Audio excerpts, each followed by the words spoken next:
Yo.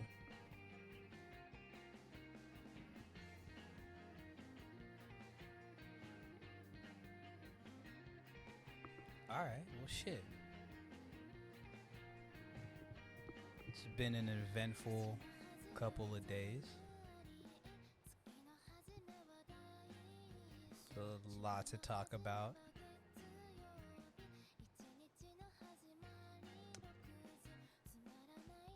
I don't even know where to start.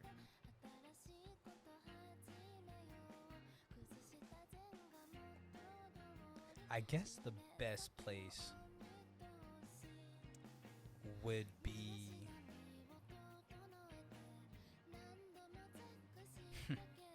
there's a lot, my nigga. There's a lot. There's too much. You know, I always I always get on here and think like personal anecdotes or, you know, life stories aren't really my forte and what I want to say or what's worth talking about, because who the fuck am I other than just a nigga on the internet, right? And I do think about it more to, you know, genuinely consider you know, the value of telling my story or my life, my perspective even of reality to the world. And you know, it's it's a trip, my nigga, because I think at the end of the day, I don't do any of this shit for no attention. I don't stream, I don't, you know, try to talk to people and, you know, live my life the way I do for attention. But attention is the commodity. Attention is the currency even that we barter with. So as a real nigga, which I consider myself very much so, I figured if I don't give my perspective or opinion, then others may be able to speak on my behalf. Like they know me well enough to make judgment calls about how I think or how I'd operate, how I move type shit. And truly, nobody knows me better than I know myself. So it's like, you know, one of those things where you really do gotta like pick your poison, kind of like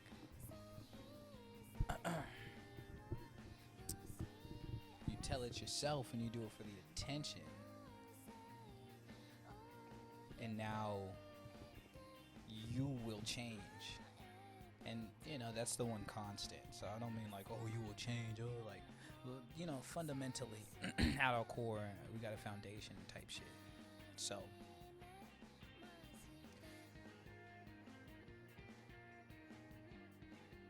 I think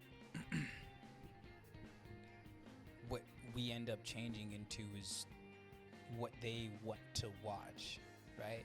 What will give us the most attention. And I ain't never been the type to do that, bro. I fuck with the song Nelly by Isaiah Rashad because we can't be no number one, bro. Because what these niggas on, it's not my favorite song. Banger. Right? Banger. Because these niggas on some bullshit and want you to be on some bullshit.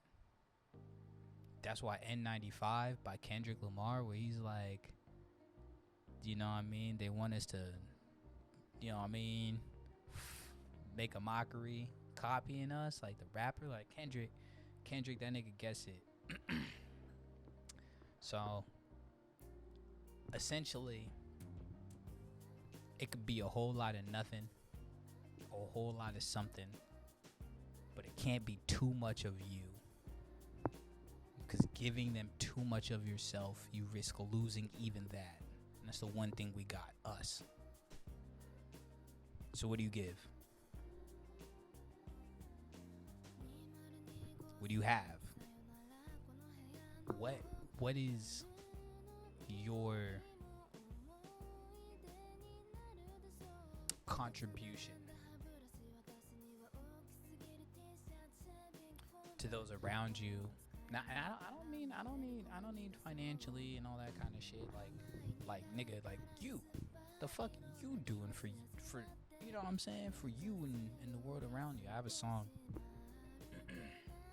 less of a song, more of like a interlude type beat that I'll play, where it's about doing something or creating something for yourself or for those around you. And the more noble thing that I considered doing is doing it for those around you. That seems to make more sense, right? Like, because doing it for yourself is just selfish, my nigga. And like, there's a point where you're being selfless by being selfish, because you got to take care of yourself before you get help or be there for anyone else. But at that point, but at a certain point, I should say, some of that just becomes justification for being like selfish. You know what I mean? Like, it's just an excuse to be like, oh, I gotta take care of myself first before I take care of anybody else. And it's like, all right, bro, that's some bullshit. You know this.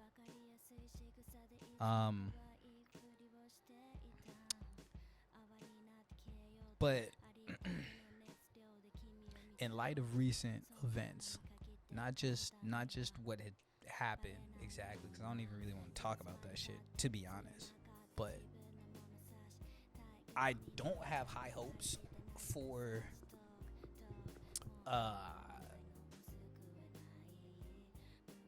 anything.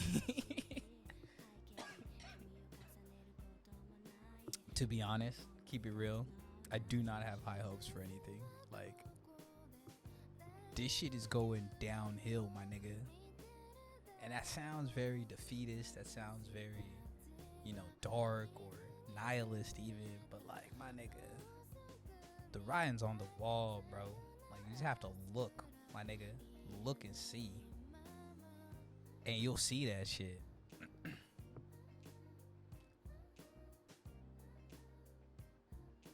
But like,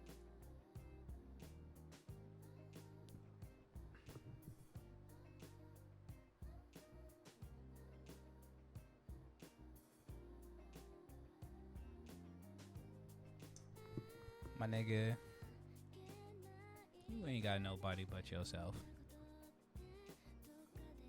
If I had one message for the people, at some point it was all we have is love, right? All we have is love, and all we are meant to do and be here for is to have, like, spread that shit. We got love, we are love, spread that shit.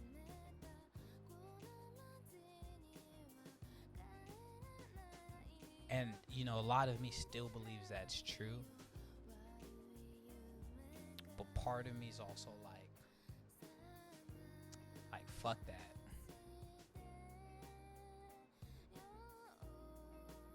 Because you can give out a bunch of love, I don't mean you're gonna get it in return, and you're not even doing it for the return necessarily. But if that's your whole mission and that's your whole goal, but you ain't get it back,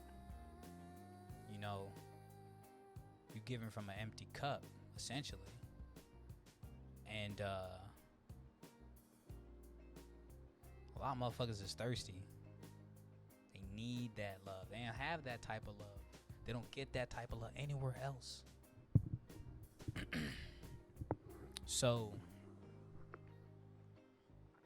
when you refill your cup, you're selfish.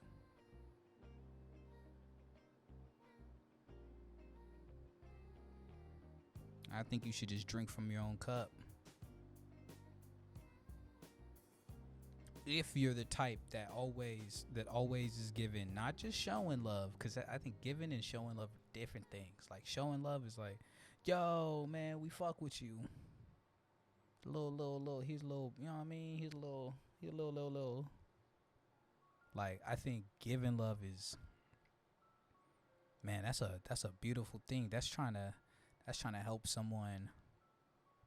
That's trying to help someone become. You know what I mean? Like, to become. And those are steps, the things that help them become. But I mean, like, really, like step by step. I mean, nigga, your leg broken, nigga. I'm left leg, nigga. You know what I mean? On some nothing happened type shit, like. Cause you don't do it. You don't do them to let them know. You're not doing it for that. You're doing it because. Fuck it, bro. Blaze of glory, I'd do it. You know what I mean? I'd do it. So, there's not many people like that anymore. And if they are, they're hard to come by and hard to meet because they probably fucked up. Like, I mean, fucked up. Because you can't just do that and be like straight, like mentally or even physically or emotionally. That shit is just draining, my nigga. Like, draining, bro. I know from experience and from secondhand experience, bro. That shit draining. So, like, be careful not to lose. It's not even like you lose yourself. Like, it's like you lose. What's up, bro? It's like you lose sight of what the real is, my nigga. What is the real? Nothing is real. Nothing is real. This shit all fake, brody. It's fake. I knew it. I knew it. Fake. Type shit. So, like, on some no frill shit. On some no, like, no funny shit, bro. Like, ain't really much to be out and about with niggas for. Cause, like, it's not real, bro. Like, it's not real, bro. But it's as real as you want it to be. So, with that being said, I will always give and show love. I won't always get that back. That's cool. That's not what we doing it for. That's not even why I'm on here streaming. But with what happened yesterday, in particular, y'all niggas know what I'm talking about.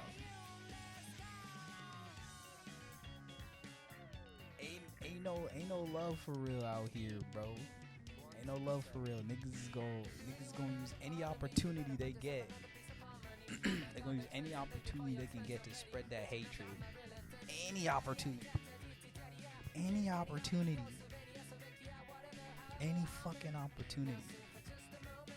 What's insane is, like, I've been to the spot Buddy was even, like, Buddy worked with out in AZ. Like, I've been to the spot. And, bro, like, but you gotta put yourself in spaces like that, right? Because, like, although it's not like something I agree with, it's not something I believe in. Like, I'm not really with that whole shit. Like, I have some of my faith, my nigga, right? And, like, you putting yourself in these environments, it's like, nigga, you learn a lot. You learn about what tolerance looks like. You know what I'm saying? Like, tolerance, nigga. You know what I mean? And, like, I ain't one of the good ones, my nigga. I ain't no Uncle Tom, my nigga. But I'm real articulate. And at a quick glance, my name might sound like a white man's. So they fuck with your boy. You know what I mean? They fuck with your boy. But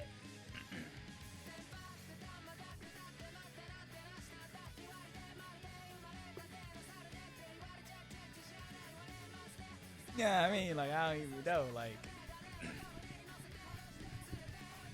niggas die every day type shit, B. Like, niggas die every day. And, like, I don't even know how much I'm trying to really get into this as far as, like, I'm seeing a lot of shit, though. Because I got, like, I'm the type of person, nigga, I got friends on both sides. I got friends on both sides, nigga, and I'm in the middle, like looking the fuck around, like what the fuck are niggas on, what the fuck are niggas talking about, shit is crazy. Yo, what's good? Bro, it's just fucking insane. It's insane to me, bro. It's insane. It's insane to me. It's insane to me. It's even crazier to me because it's like what the fuck, bro? Like, what the fuck are niggas even like? Oh, like, bro, pardon my French, but like, these niggas is fucking crazy.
Nigga, I ain't go far enough.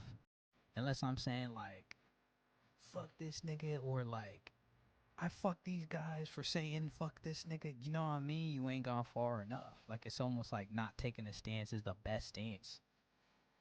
But like, nah, nigga, you know what I mean? Like, nah. Like, nah. Like, nah. Can't do it. Can't do it. So all we could really do is this, which is not much in the grand scheme of things. You know what I mean? Like, it's really just a whole bunch of yapping. You know what I mean? Hoping and wishing for the best. And then if not that, like, so gaming, you know what I mean? But I don't know if I want to ever be a political streamer type shit. And like, I don't mind talking about current events to some degree. But I also just don't see the benefit of it to the collective beyond maybe like helping with like a school of thought. Like, niggas ain't thinking, so you like, hey niggas, maybe you should think. type shit. But think like how? Think like who? Think what? About what? Man, like, what we really saying? You know what I mean? And I don't want to just be like a vibe twin, let's just have fun type of nigga either. Cause like shit is serious, nigga. Life is real, nigga. You can't always just. It's what did Kodak say? Life's not always happy rainbow, whatever that nigga said, bro.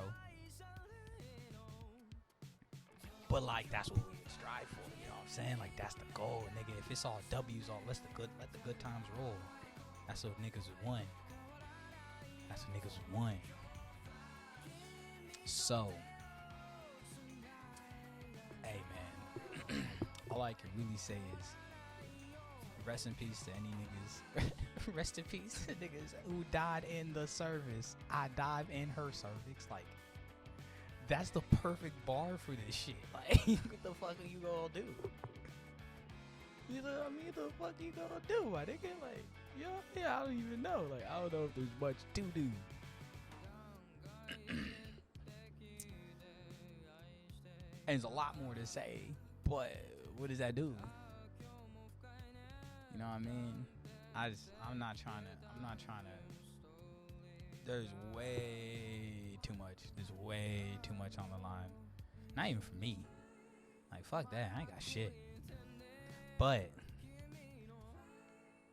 for a lot of other people, they got shit to lose. And it's like, you know what I mean? Like, you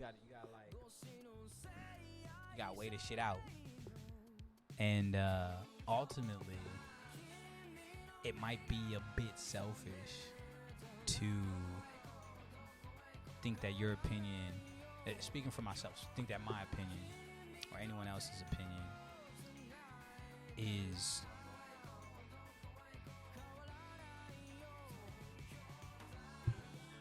morally or ethically correct, and that I should be imposing that on other people. But on some real shit, this nigga Charlie Kirk was killed. That shit was on the internet. Nigga seen that nigga get shot. And people will use this as ammunition to continue more of the fuck shit that is going on in this country and around the world. They are using Christianity and nationalism to rally people of faith,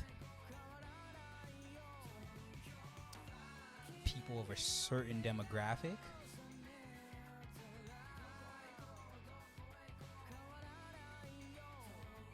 and people of a certain creed to move in a way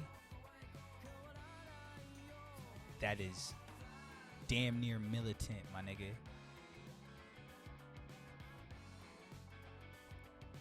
And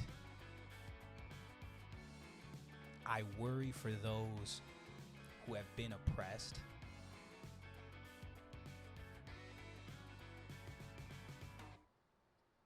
Because the oppressed are kind of celebrating the shit. Like, low key, it's like the oppressed are celebrating it because it's like, nigga, can I get any dub? You know what I mean? You get any dub, you kind of like, yeah, like we up. You know what I mean? It's like, fuck yeah. They still bombing the shit out of Gaza. They still, you know what I mean? Like, they still, ICE is still capturing niggas. You know what I mean? They still taking away a lot of core agencies and other things of that nature, bro. But like, a win is a win type shit. Like, I don't know, my nigga. Like, I don't know. But I think what it comes down to is this, bro. An eye for an eye makes the world blind.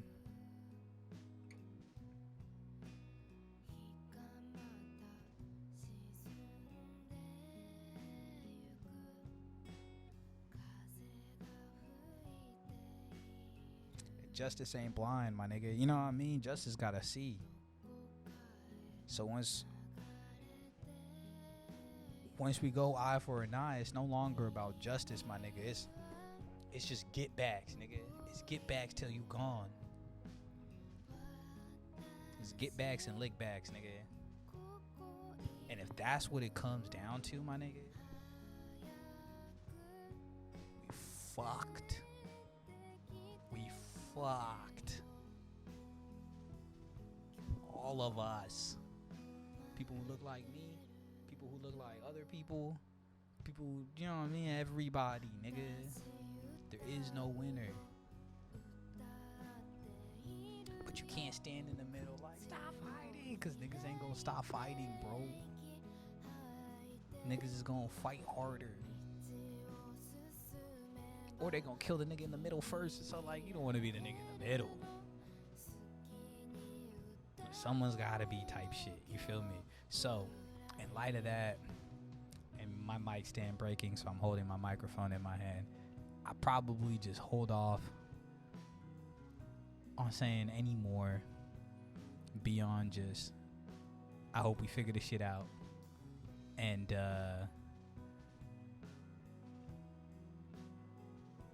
yeah, homie dropped a YouTube video not too long ago, so I'm gonna put that shit on so we can see if he'll drop again, because I don't know why he ain't dropping. He should have been dropping some more. It's been about like 3 weeks. And he said this was his last like shot on YouTube. This was his last like hurrah. So I'm hoping that, you know, us being there for the nigga might help the nigga, you know, be there for himself more. Yeah, it's this nigga though. I don't know how I came across this video, but I came across it. So I'm gonna mute myself and we'll put this shit on, and I'll probably get to some gaming and maybe talking more shit. I'm talking, I have 15. I don't know about you gamers, but when I get into a competitive game, I really get into a competitive game. I'm talking, I have 1,500 hours in Counter-Strike, 1,000 hours in Overwatch.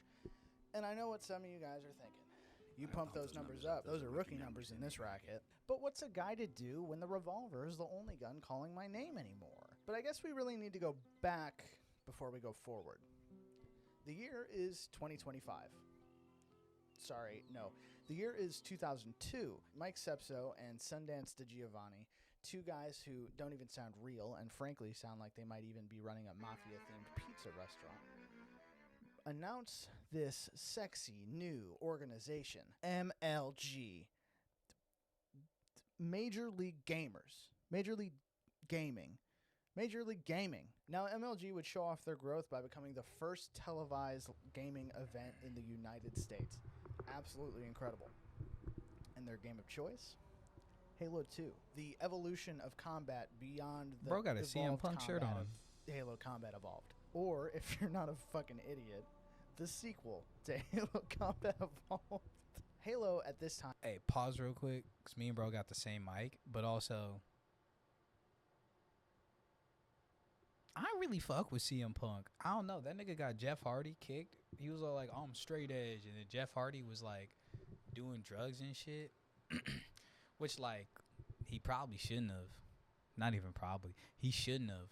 But, like, I mean, that nigga was jumping off of fucking ladders onto ladders and and tables and shit for us, nigga. Like, the other nigga take some painkillers, bro. I bet his back is killing him. Anyways, if he was abusing, that's not cool. But yeah, he got that nigga eliminated and was like on some straight edge shit. And I was like, that's cool and everything. So I don't know too much about the nigga. But I ain't really like him. You know what I mean? Like, I ain't really fuck with him. I thought he had a cool finisher. But like, that was about it. It was just like, nigga, your finisher cool.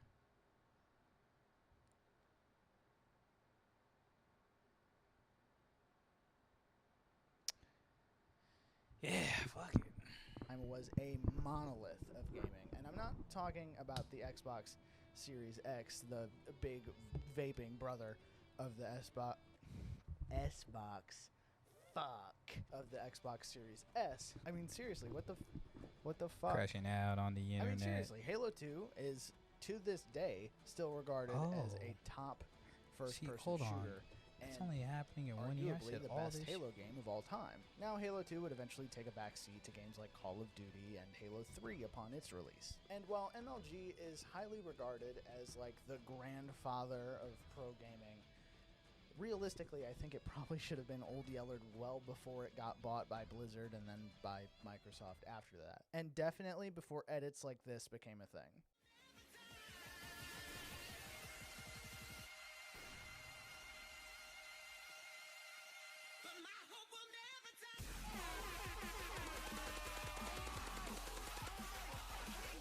So many things came out of MLG as an organization.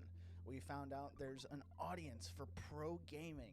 There's money in this. People would win and become professionals. It became an actual legitimate industry, which I think is fantastic. And that's all because of MLG. You went from convention halls, small get-togethers at somebody's house, or game stores like the one that I was. So boom, that sounds much better. Stadiums. Look at this, dude. Look, this is insane. You can't say this isn't crazy. That's the latest League World Championships. Linkin Park performed for League of Legends. What the fuck? There is one problem though. Games like Overwatch are incredibly fun, and although it might be a competitive game, there's a wide variety of characters, and it gives a little bit of wiggle room for less serious players. This is a bit of a problem as an esport, though. It's incredibly fun to play, but for the viewer...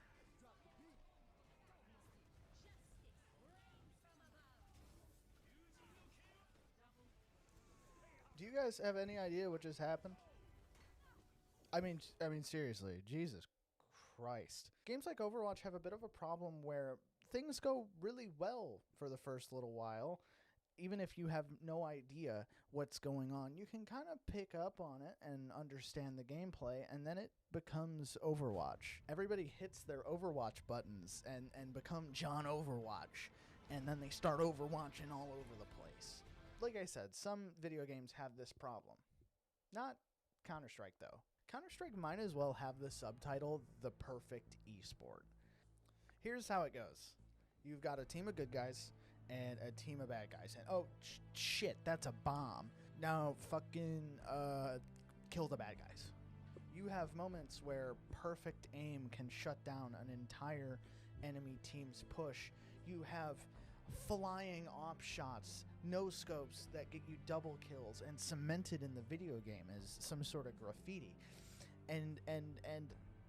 Or a fire grenade that you didn't realize was going to be there stops you from clutching out an entire game. Summit 1G. Come on, man. What are you doing? He's never going to live that down.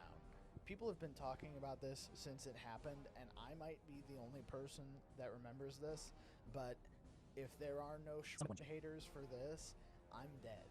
And, you know, Counter-Strike might be my number one for perfect esport, but what if you stripped it all down? No bombs, no teams, no objectives other than beating your opponent to a pulp. Get ready for the next battle.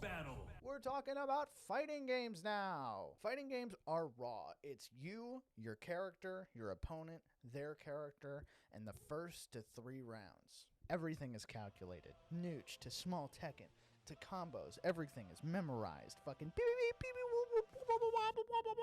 every single mistake gets punished again and again and again and again and again and again and again. Just stop uppercutting me. I just want to play the game for fuck's sake. There's no hiding behind a team. There's no blaming bad strats. It's just fists, feet, and the occasional laser beam. If you lose, you can't blame it on anything other than being less skilled than a 14-year-old named XX Naruto God XX. There's a reason why Evo Moment number 37 has 8.6 million views. It's not just... Cause that shit hard, nigga. It's cause that shit hard, bro. That nigga got parried. Insane skills. It's raw emotion, storytelling, and the purest form of where are you at? Where are you at? My buddy Jacob doesn't even like fighting games, and I showed him this as a Turing test, essentially, and he had no idea what was going on, but he was so hyped because everybody in the clip was so hyped. You could just tell it's a big deal when somebody block, block, block, block, block, block, block, block, block, block, block, jump block, fucking key up. It's the craziest. It's the craziest thing. Fighting games are like poetry in motion, except the rhymes are combos and the metaphors are back-to-back death fists. Paul, you fucking freak character. Fighting games look simple, and they really can be, because you can pick up a controller and just mash your little buttons away. But it does. It gets really galaxy-brained hard. Bro got a septum piercing? I didn't even realize. Okay, so left and right on the D-pad help you move, X and Y punch, and B and A kick. Perfect. Now, one frame buffer this input, cancel that into a quarter circle 1+2, pick up the 10-hit full combo. You got it? And that's the thing, right? I'm not very good at fighting games, but I still really like them. To me, it's such a better way to scratch that competitive itch than to lace up a pair of cleats and get CTE so hard that I can't tell if that's my dog or my brother. If you want to have all the... Hey, I can't lie. The CTE jokes is funny. And, like, I kind of feel the same. I mean, I don't know. I think for me, like, sports is cool, bro. Sports is tight, right? Sports is super tight. But, like, the way that niggas get, like, rally behind the team, you would think that, like, them niggas are shareholders, or, like, them niggas are fucking part of the team. Like, they the water boy type shit, bro. Like, they ain't really on the team, but they on the team. You know what I mean? Like, niggas be meat riding hard as fuck, bro. It's like, damn, bro. That nigga just score a goal or hit a touchdown, or, you know what I mean? Or made a point, my nigga. You acted like this nigga God or some shit, bro. Like, get off this nigga dick, bro. Like, I get it. If you value the sport and you're like, wow, but the way he did it and against the competition, like, that's the thing that makes it impressive. Like, yeah, nigga, I'm not so like small-minded, my nigga, that I'm not gonna understand the complexities of, you know, how that shit can be impressive. But that shit is not. That shit isn't like. That shit isn't cool, bro. Like, that shit isn't cool at all. Like, the rallying behind it, you know what I mean? Like, and being so, like, like, when it happens, you there, you know what I mean? I get it, the adrenaline in the moment. You're invested, and, like, you know what I mean? Take that further, bro. That's nigga in politics going crazy. But we won't talk about that again, nigga. Story of real sports without the bruises, running, going outside. Esports are the way to go. And my team versus your team, head ass. You won't need jerseys or cleats or to go to the gym. You just need a mouse, a keyboard, maybe an energy drink sponsorship, and a really cool gaming chair. Hey, man, throwing hands, though. Putting boots to ass on niggas, bro. Putting fist to cabeza, you feel me? That should be tight. You know what I mean? In video games, that should be tight. You know what I mean? So I think fighting games are a good way. Like, if you can take a L, like, you know what I mean? Niggas play sports games and shit, too. I'm sure it's the same for niggas who be playing sports games because they value sports and shit, which is dope. You know what I mean? Sports is tight. I be watching sports every now and again. But, like, a fighting game, like a direct, like, nigga, let's, you know what I mean? Like, my buttons versus your buttons, nigga. Like, whose buttons better? Like, yeah, I mean, I feel like it's a more competitive environment that I can get behind, just due to the nature of, like, how you engage with it. You know what I'm saying? We're talking about, like, a sports game is kind of the same. It's just kind of how you understand it. But then there's, factors in all the players' stats and everything. And of course, you got like a fighting games, you got like the frame data and like health pool or like, other things of that nature. But most of the time, it's like skill versus skill. And,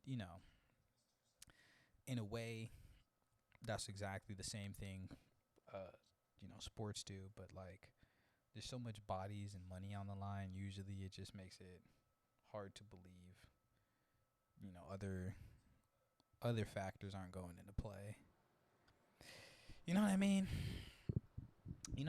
Like, sometimes it just seems like this shit ain't. They make it so it's the most exciting, right? Because if it's like, nigga, we got all this money in it, bro, we got to make sure the viewership is there. Because we put all this money in. Like, niggas was playing fighting games with each other in the basement for no bread, just for bragging rights. You know what I mean? So it's like, it feels a little bit more like authentic. You know what I mean? People do a lot for bread, for sure. And sometimes you get people's true sides because they do whatever for the bread and for the glory of, like, being the champion or even, playing the game. But, like, niggas doing this for the love of the game, nigga. For the love of the game, nigga. That's why niggas, like, I got when niggas, like, I used to have, I think it was my older brothers or a few people I knew. They were really into, like, college sports, even before they were getting paid and shit. And it was like, yeah, they got the scholarship and stuff. So, like, there's definitely a lot of incentive there. But, like, they ain't getting paid for it. You just got to compete. You know what I mean? And then it's just, how you get, like, looked at. And still a lot of incentive for sure.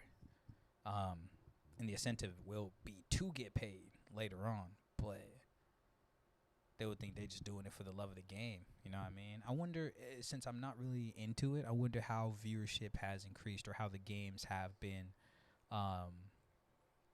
competitively ever since they started paying them niggas out. You know what I mean? Which they should have been for a minute. You know what I mean? But I digress. And so before I really start ripping into wannabe esports players in competitive, I should tell you, I definitely used to be one of those sweaty little nerds who think, God, I'm so fucking good at this video game. I mean, me and my friends thought we were so good at CSGO, despite the fact that we were in silver, that we all downloaded Face It together, played in a tournament, and got stomped so hard that we celebrated the one round we did win.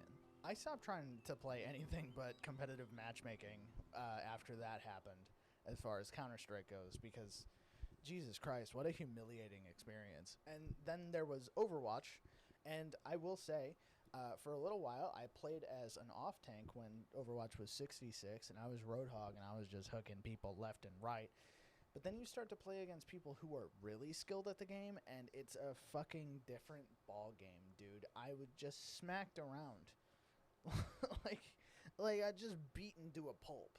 For real. Like, it doesn't matter how much you think you know about Overwatch's general strategy. You just don't. Eventually, my attention turned to Rocket League, and of course, I joined a team.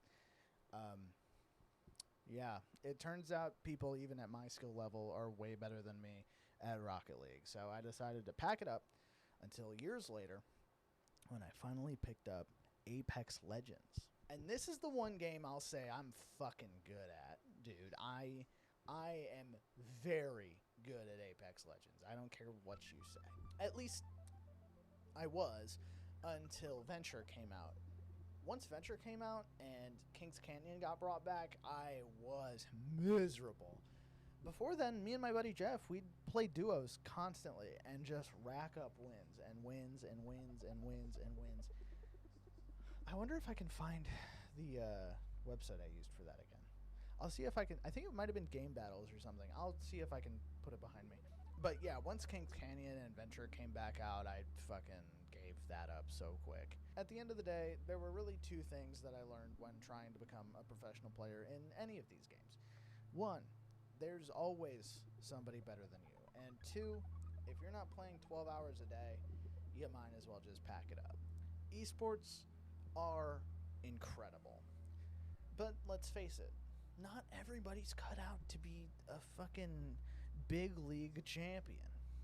Some of us just want to vibe, get a couple kills, and chill out. And that's okay. But the problem is, Esports didn't just inspire a bunch of professional players, it turned every single player I play against in a Call of Duty lobby into some sort of omni movement, quick scope, professional tryhard. It's not enough that I work 11 hours a day at my goddamn job. I have to come home and fight for my life against some wannabe Shroud or Ninja grinding their little brains into the smoothest possible surface. Thanks to guys like Booga winning millions of dollars from Fortnite, gaming has gone from something that I get to do for fun after a long day of work and is been turned into a high-stakes career anybody with fast hands, a good headset, and a better gaming chair can compete in. I mean, everybody's sweating like their life depends on it, and honestly, it's fucking exhausting. Back in the day, you could load up into Halo 3 or Black Ops 2 and just chill. And yeah, you get smacked around occasionally, and sometimes you do the smacking around, but it was always fun.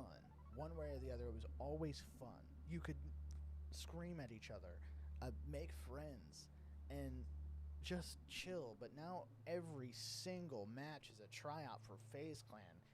I can't fucking run. Every single game I play is like this.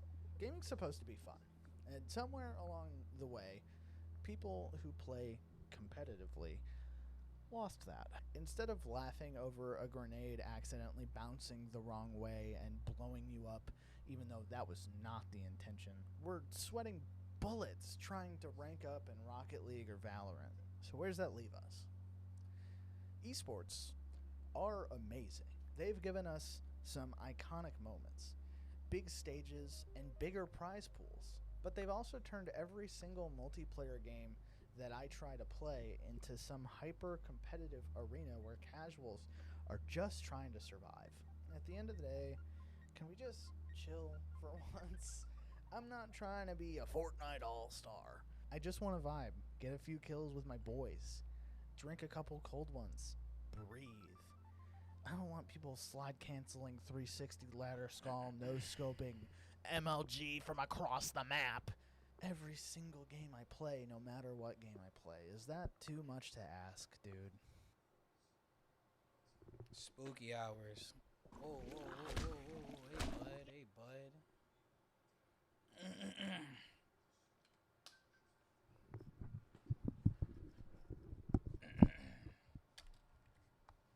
Do a competitive. Yeah, bro. Already liked, bro.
But shout out, Buddy.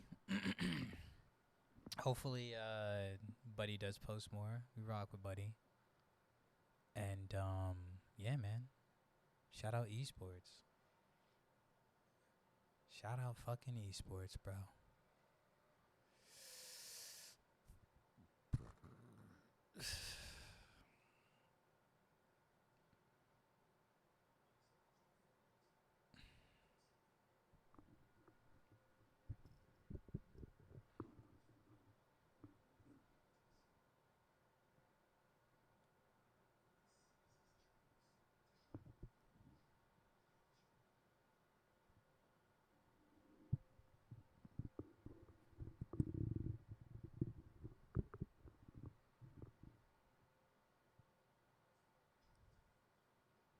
Yeah, I don't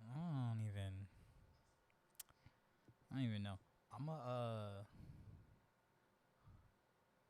There's a video about Franklin Saint. I'll watch this and then I'll see what else I get into, bro. I'm kind of just vibing right now. I mean, I don't know how much of this, like, Charlie Kirk shit I want to talk about. I shouldn't even say the nigga name, bro. Like, fuck. I don't know how much of this shit I want to really get into, because it's like, there's way too many takes. Everyone has a take. I don't want to have a take. I'm just trying to exist. But yeah.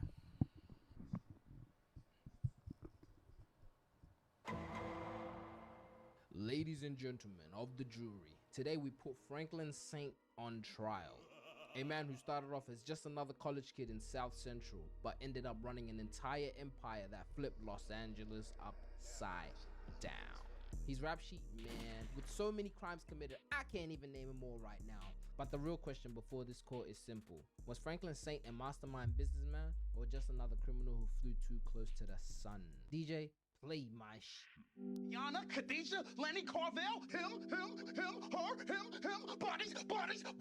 bodies. They're all dead. Like.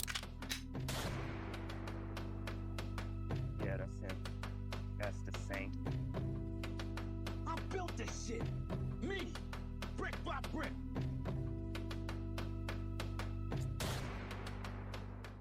So before Franklin became this kingpin, this multi-millionaire with literally the coldest edits online, we gotta rewind all the way back to 1983 Los Angeles. Franklin Saint was a smart kid from South Central, good student, sharp mind, raised by his hardworking mother, Sissy. He could have gone the straight path, college, a good job, maybe even grabbed a pair of glasses and became a computer tech. Now I'm a computer tech. But nah, instead he dipped into the hustle, running dime bags for his Uncle Jerome, even though Sissy wanted nothing to do with that life. That was Franklin's world at the start. Little hustles, family dinners, and ambitions way bigger than his surroundings. But that all changes when Franklin tags along with his rich white friend Rob. Rob introduces him to R.V. Drexler, an Israeli drug lord who was playing on a whole nother level. R.V. isn't your friendly plug. My nigga is wild, unpredictable, and paranoid as hell. Like, look at him. Who wears Superman undies at his age? He's cooked. But Franklin wants in. R.V. didn't trust him, so he pulls out the strap, testing if Franklin can take a bullet. And see, right here, I would have just packed it up and went home, cause F that. But Franklin didn't fold. He stood there, ready to get shot. R.V. shoots the champagne instead, earning his trust. And just like that, R.V. fronts a random South Central kid an entire kilo of cocaine. One brick. And you know, you would think that's bad enough, but he gives this nigga 24 hours to sell the whole thing. Huh? Hope to see you tomorrow with my money. Yeah, one day. So Franklin brings it to his Uncle Jerome, but Jerome wants nothing to do with coke. Loud? Fine. But cocaine? Too dangerous, too white. It's just like a black man playing in the snow. Sooner or later, you're gonna get caught up. So anyways, Franklin turns to his Aunt Louie. She knows people, she knows the streets. Louie brings him to Claudia, this tough nightclub owner. And man, she might be the same age as my mama, but you know me. Shit, I'm still going crazy on that. Nah, my fault. Let's lock in. Now, one thing about Claudia, she doesn't play. She immediately pistol whips Louis and presses the tool right on Franklin's face, thinking they're trying to set her up. But once her assistant tried the coke, he was like, Oh boy! Yes! It was some great stuff, pure as ever. Claudia switches up, impressed as hell, and makes the deal. Franklin walks out with a fat bag, and that's when it hits him. He's not just some kid hustling on the block anymore. He's in the game for real. The streets is a slimy game. This ain't no fairy tale. Success comes with enemies. Franklin's next move put him right on the radar of Lenny and Ray Ray, two local dealers who didn't like him approaching their customers. Hey, who you with, homie? I'm with nobody. Pop! Nah, they got him good. They jumped Franklin, beat him up, robbed him for all his cash, and even took his brand new bike he just bought. Like, damn, that right there was Franklin's first L. And yeah, it was a big one. Desperate, Franklin and Leon, his best friend, aka the realest nigga on the show, go to this gangster named Carvel for help. Yo, I need help to get some shit back. Who are the niggas who took it? Lenny and Ray Ray. Oh, them little punk motherfuckers, man. Alright, let's roll. So they pull up to Lenny's crib, break in, tie him up, and search the entire joint, but they couldn't find the stash. Franklin didn't want to put hands on him, so Carvel started tearing the place up. But Lenny stayed solid though. He didn't fold, he didn't break, he even hucked tore on Franklin's face. See, me personally, wouldn't let that shit happen to me though. Anyways, time was running out, so Carvel snapped. Nigga snatches the bat and blams him on the knee. Get the fuck out my way. But he was not done. He gives him one to the chest, unties him, and drags him to the back room. And oh man, what happens next? I don't even wish on my worst enemy. He takes him to the back and starts beating his cheeks. Golly. Lenny was screaming so loud, he gave up the exact location of the money. You're a victim.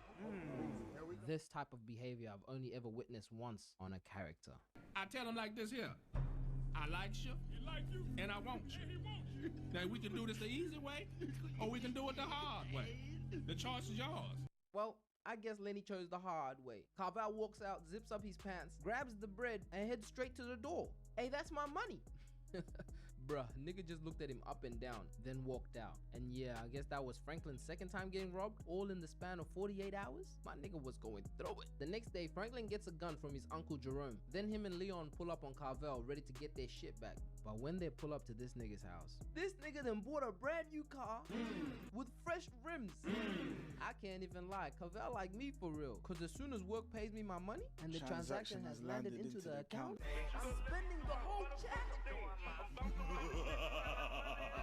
So anyways, they walk in ready to blam him. But when they get inside, they find this guy high as hell. Like, I don't even know what he was on. But my boy couldn't even stand straight. That's how I be after taking a shot at tequila. They throw him in the trunk, drive out to the desert, but somehow Carvel breaks loose and makes a run for it. Leon clips him, but he somehow gets away. Like, bro, who are these guys? Anyways, they follow his blood trail and find him hiding behind this brick right here. And yeah, by the looks of it, he needed 2 minis and a fucking chug jug to survive. And Franklin and Leon weren't there for all that. Franklin freezes to pull the trigger, so Leon steps up and handles it for him. See, Franklin had the brains for the game, but didn't have the heart for it. Well, not yet. Franklin pays Avi back from the car and the bike, and just like that, Franklin Saint was retired from the drug game. So meanwhile, his personal life is cracking. He visits his estranged father, Alton, once a Black Panther, now a homeless alcoholic. Their relationship isn't the best, but Franklin bails him out of jail anyways. Things get worse when Franklin gets caught up in a run-in with the cops at Jerome's house. They beat him badly and put him in that same position Khabib put Connor in. Andre Wright, his neighbor, cop, and a father of Franklin's crush, Melody, steps in and saves him. This is when Franklin realizes the cops aren't protecting him. The system isn't built for him. If he wants power, he has to take it. So Franklin goes back and fully commits to Avi's business. He grabs the only 2 people he trusts, Leon and Kevin, and they become a team. Avi starts fronting him multiple bricks, but Franklin quickly realizes coke doesn't move easy in South Central. Uncle Jerome tells him flat out, coke is for the whites. The Mexican dealers control the trade, and the only way not to end up dead or in jail is to sell in your own hood. But Franklin doesn't listen. This nigga heads to the east side trying to pitch his product to the essays. And yeah, this was a bad move. They almost put a bullet in his head right on the spot, and that could have been the end. But Gustavo Zapata, aka Real Nigga, steps in and saves him. Stop hating and get money, my nigga. Franklin realizes he needs another angle, and he finds it out in Oakland on a trip up north to Kevin's cousin's party. He sees something new. Crack cocaine, a way to cook powder into cheap, smokable rocks. Addictive, easy to move, and spreads like wildfire. Franklin gets introduced to the chef, then learns to cook it.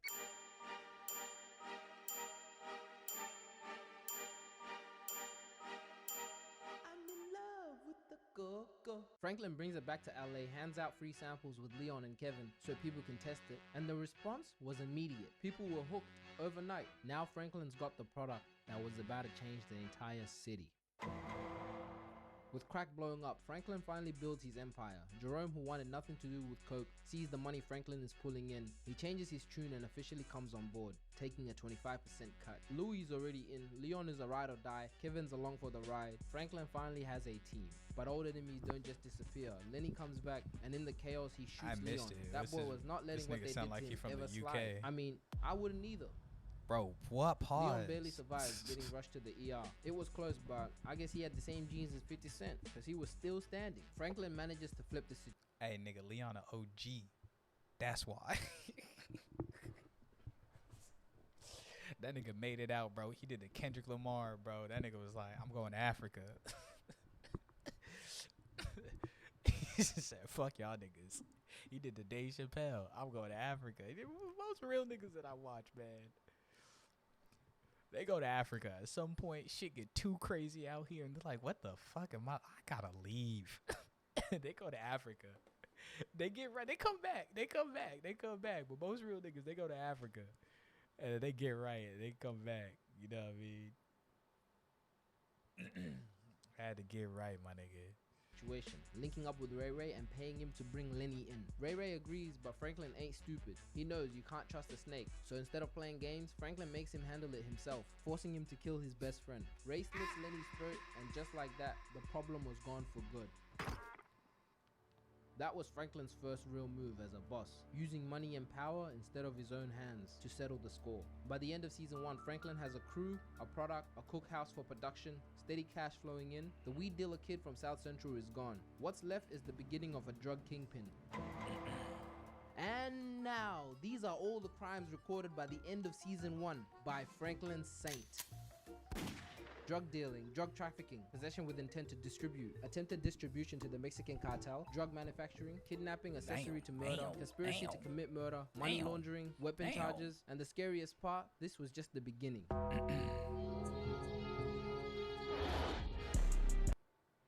I'll be real, man. This shit is a cautionary tale. This shit is not something to be glamorized, bro. You do not want to end up like that nigga Saint. You do not want to end up like that nigga Saint, but niggas be thinking that shit is cool, bro. Look at Thug now. That shit cool to you? That shit look cool. Wham. I'm talking about like, I'm talking about like overly did it. In fact, I'm keeping shit so P. Like,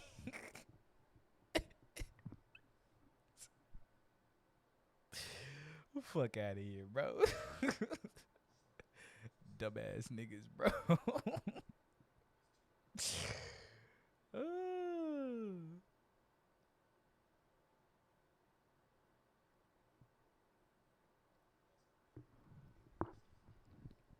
Like, yeah, man, I ain't for the respectability politics or whatever, bro. But like, sometimes niggas just be wildin', bro. Like, we gotta acknowledge these niggas is crazy.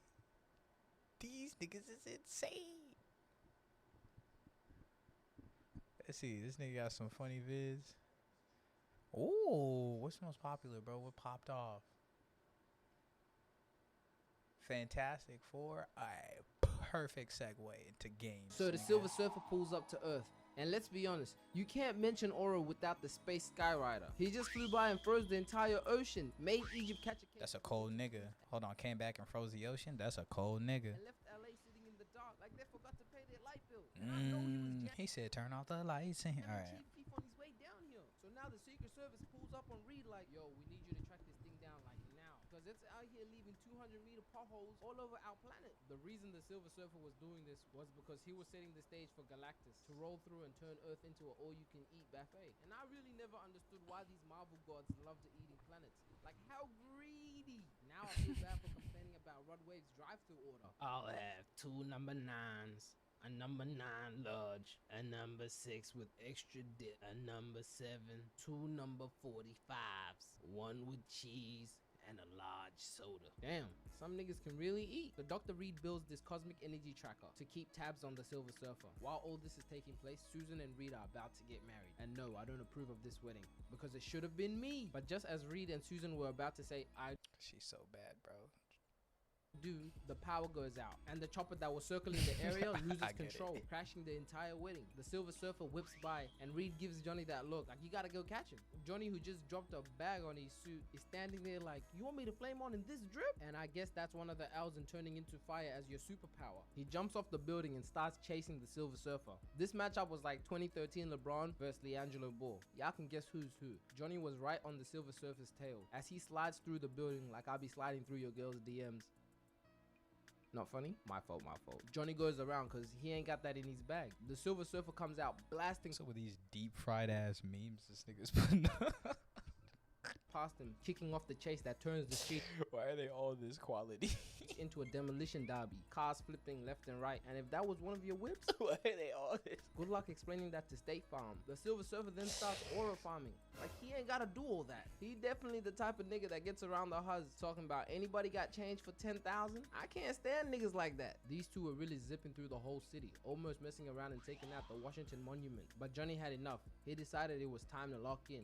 He boosts his speed, coming in hot like he was about to do something heroic. But the Silver Surfer just turns around and snatches him by the neck like, you thought shit was sweet. Had Johnny out here gasping for air. The Surfer drags him sky high, practically into orbit where Johnny's flames can't hang. Then with no remorse drops him right back down. Had his ass crash landing into a desert. And yeah, your boy got cooked. So while the Silver Surfer is out here again making another creator, Victor Von Doom rolls up, trying to recruit the Silver Surfer, talking about, we can take over this planet. We'll be unstoppable. And the Silver Surfer's like, bro, Earth's got like 2 days left, 48 hours tops. Then it's GG's for this planet. So he turns around trying to leave, but Doom blasts him on his back. But he eats that whole like barbecue chicken, then claps him with a shockwave, sending him crashing into the mountain. And remember when I said his aura was just different? I wasn't joking. After getting hit by the Silver Surfer's power, Victor's skin starts healing instantly. Like, bro went from mad chop 2 minutes ago, and now he's out here glowing like handsome Squidward. Anyways, Reed ends up figuring out exactly where the Silver Surfer is about to punch his next hole. The team hops on a chopper and heads to the spot.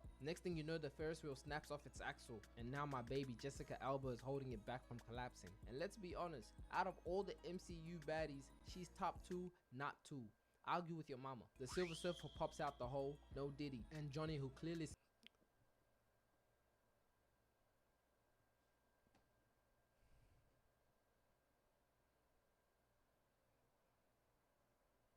skipped the part where Reed said follow the plan, tries to rush him. He slams into Susan's force field mid-flight, falling down and switching powers with Reed's. Meanwhile, my girl's out here holding the whole Ferris wheel by herself. Ben helps her reattach it while Reed welds the metal together. Now, you might be wondering why they're suddenly switching powers. Earlier, when the Silver Surfer and Johnny crossed paths, this the is what was Surfer's happening. cosmic aura scrambled Johnny's molecular mojo during the chokeout. Since then, every time Johnny makes any contact with the team members, they end up switching powers. I think the Silver Surfer has a special touch. He might need to touch me next. No, come on, y'all know what I'm alright, bro, y'all got it. Anyway, since they blew their one chance Pause, British nigga, pause. The mandem a little too random, if you know what I mean. to snag the Silver Surfer, General Hager invites Victor to come help them out. Now, as far as the Fantastic Four know, this dude is dead. They turned him into a literal statue last time, then sent his ass off like an Amazon package. But hey, I guess somehow he made it through, and now they all gotta work together. So Reed crunches up the cosmic data and builds a device specifically designed to disturb the Silver Surfer's energy. He sets the trap deep in the woods, wiring it to emit a signal that draws the Silver Surfer right to their location. So as they're setting up, waiting for the Silver Surfer, this nigga just rocks up, and he had my girl scared as hell. I should have been there to hold it down for her. Susan then puts up a force field, but honestly, I don't know who the hell she thought she was dealing with. He slips right through it. This nigga then starts spinning game on Susan. And my bad, gang, I was not familiar with your game. He had her looking at him like this, like no glazing shit, but he might be able to pull bitches all over the galaxy. So the soldiers then fire a missile at him, and Brody just casually absorbs it into his board like nothing. And now I'm mad tight because he's doing all this wild shit in front of my bitch. How the fuck am I meant to compete with that? Her standards are about to hit the fucking stratosphere. They launch even more missiles, but he dodges every single one and slaps one on the side, then straight up blows the entire base.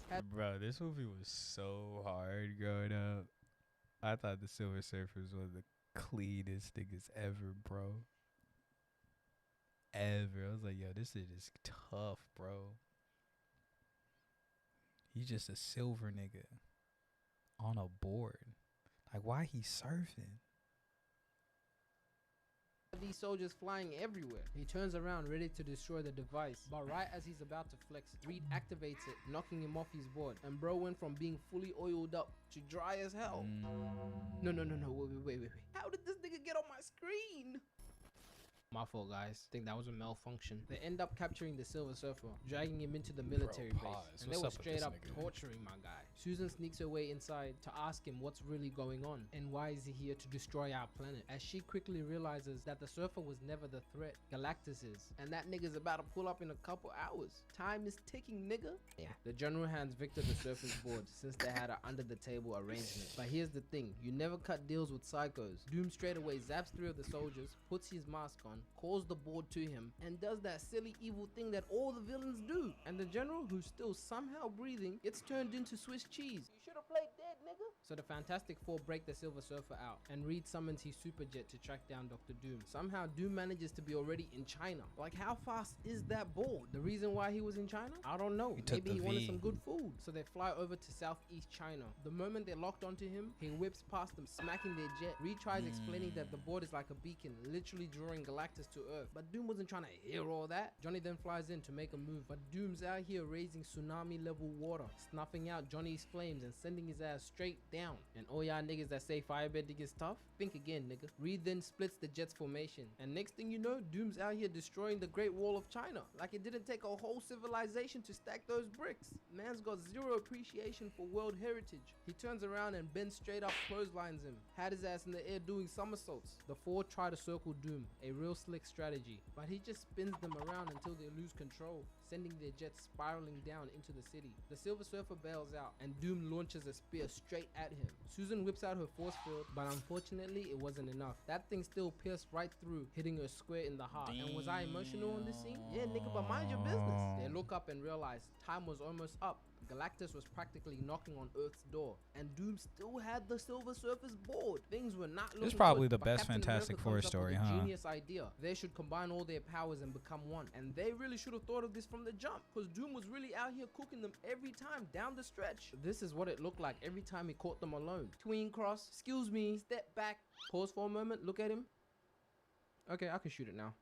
So they merge their powers together, and Johnny sneaks up on Doom like, hey pussy. The moment Doom turns around, Johnny clips him in the jaw, had him flying back like he got hit by a truck. But he was not done. He pulls Victor back like, nah, where you going? And lands a clean hook, sending Doom crashing into the building. But Doom was not staying down for long. He comes back gliding like the goat, Green Goblin. And I can't even lie, his powers are tough. He starts ripping off chunks of the building like nothing, hurling them straight at Johnny. Johnny quickly latches onto the building, gaining momentum, and comes in flying fast, vanishing for a moment because, you know, my baby gave him her powers. He hits Doom with a fireball jutsu, then starts wrapping him up in flames, and you can tell by the look on his face, he was anything but comfortable. But Johnny was not finished. He gives him a nice right, left, uppercut hook, then cranks up his flames even hotter, burning Doom so intensely it disabled the device he was using to control the surfboard. The board drops, Johnny spins Victor around, lobs him up, and Ben comes in clutch, smacking him with the crane, had him flying across the city like a rag doll. But it wasn't all sunshines and rainbows, cause my wife dies. Let's just have a moment, because it was a lot to take in. The Silver Surfer finally gets his board back, instantly turning shiny again. It was about damn time because I was tired of seeing this frozen battery. He uses his aura to heal Susan, then looks at Reed like, you're lucky I'm not from Earth. That would have been my bitch, and flies off. Me personally, I wouldn't take this level of disrespect. As Galactus' storm rages, the Surfer struggles against its force, pushing his limits. Johnny, we just don't thinking ever he can tag see along, Galactus, quickly realizes he ain't built like that. You're not that guy, pal. Trust me. We just see the You're shadow. Not that guy. The Silver Surfer finally reaches the atmosphere and tells Galactus he's not sticking around glazing him no more, channeling all his cosmic power and unleashing a massive blast, obliterating the Destroyer once and for all.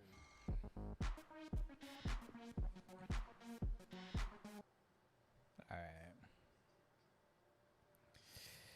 That was alright. Well, that came out what? That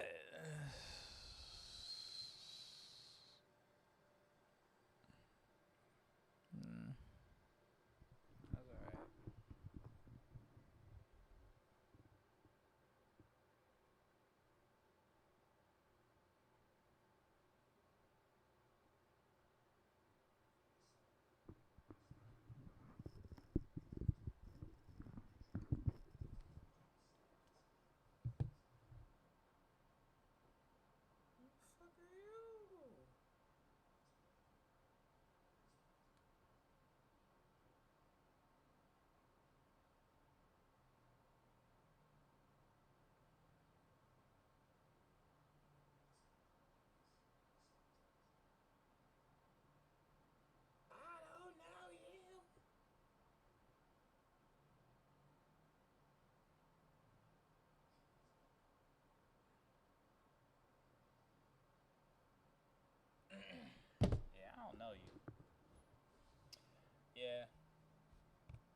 is free on Prime. And I kind of wanted to try it out.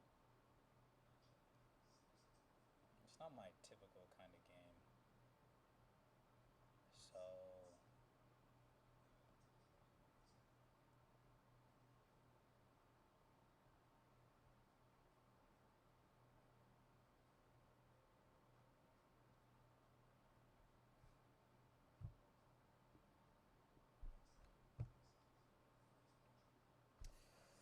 yeah, cause what, new season tomorrow? Bro, I did ass this season in Rivals, bro. Like, granted, I didn't play as much as I like usually would play, but oh my gosh, the games were so cheeks.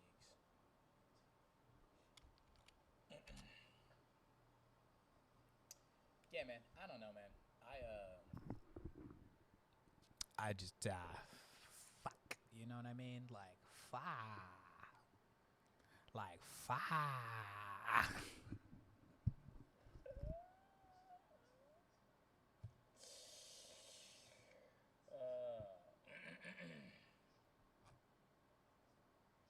At least we finally got a new tank.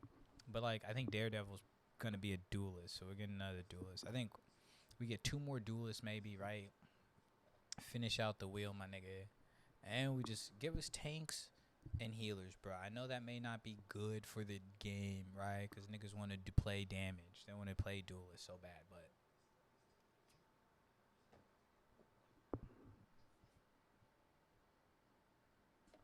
fuck that, bro. The game needs better tanks and better healers. I mean, well, it needs better tanks. That's it. It doesn't need better healers. It would be nice to have better healers. I guess different healers. Better is the wrong word for healers. Better tanks. Because the meta is ruled by a few tanks. You know what I mean? And like the other tanks are just kind of like. Some tanks are map specific, which is cool. I like that, right? That's decent. But then we don't have enough maps to make that like a thing. And if you know what map it's gonna be, they're gonna be banned if you're playing like well. So I don't know, like Penny and fucking who even else? Who even else? I guess Penny's the only map specific tank type shit. Yeah, like best map.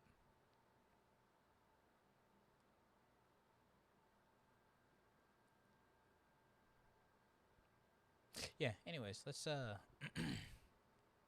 let's start this up. Let's see if I like it. And I'll just hop off of it if I don't.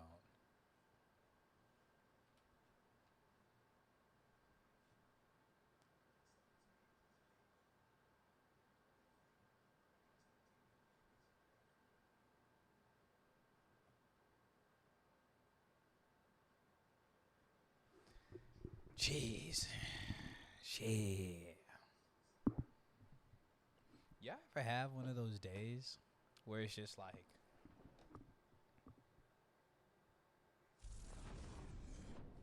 nigga, what the fuck is going on?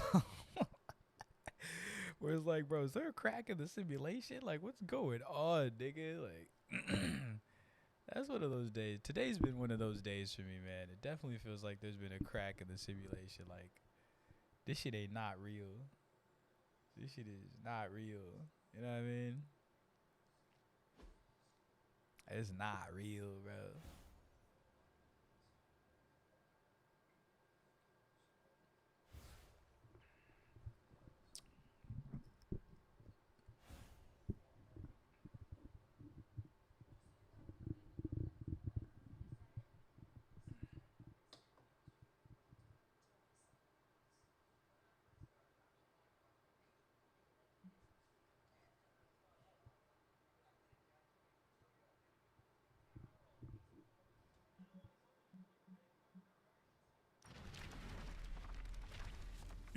I hear this game didn't do well when it initially came out. Oh, it's 2K? No wonder this shit didn't do well. Firaxis. They probably just took what the models.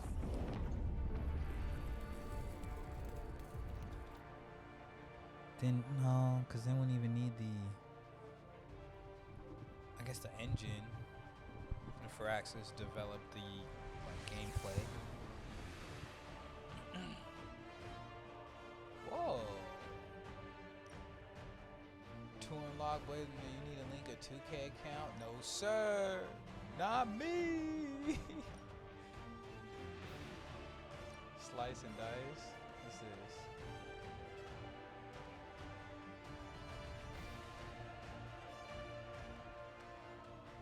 This shit had like in-game purchases? That's kind of whack.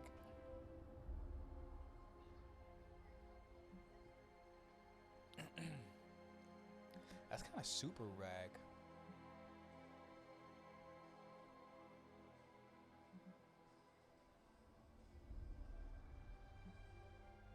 Yeah, that's super whack. I can see why this game didn't do that great. Just off of this. X-Force default color is probably the hardest, right? Alright.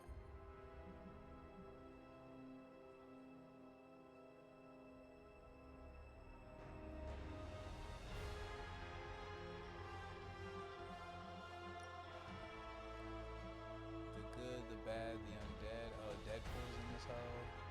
Had a Venom one. Morbius? Bro, they clowned the fuck out of Morbius. And Storm.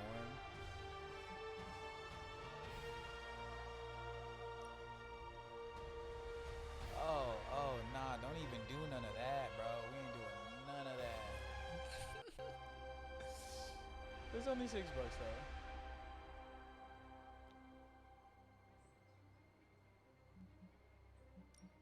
It's only $6 though. If this game isn't cheeks, then maybe.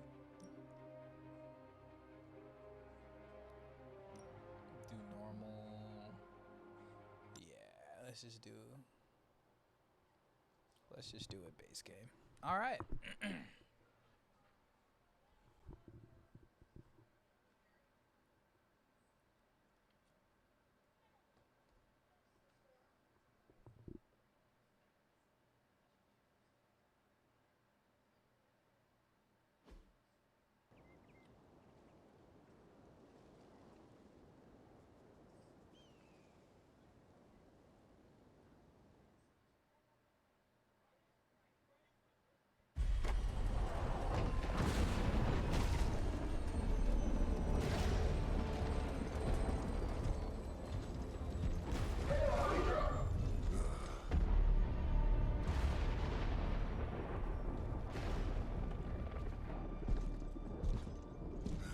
You know how much I hate this hocus pocus nonsense, Faustus.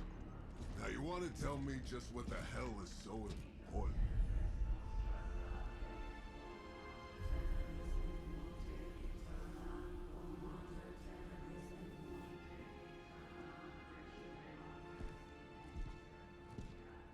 Sleeping mother, sacred harbinger, awaken and reclaim what is yours.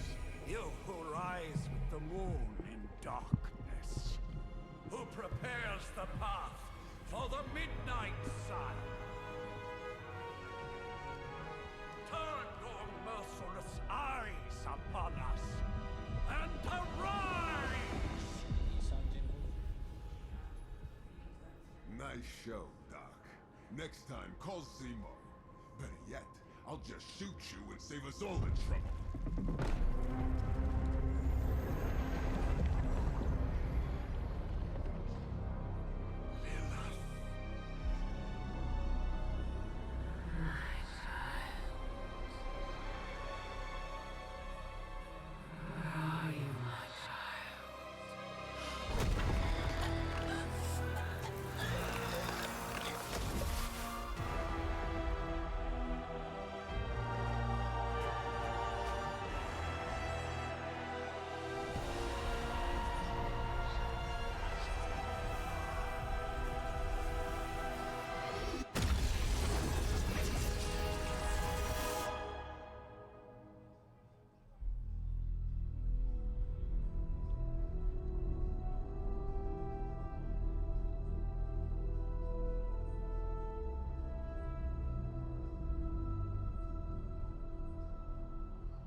feel it, Rox.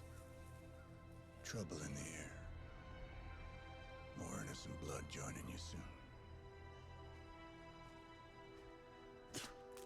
Head back to your magic castle. You ain't welcome here.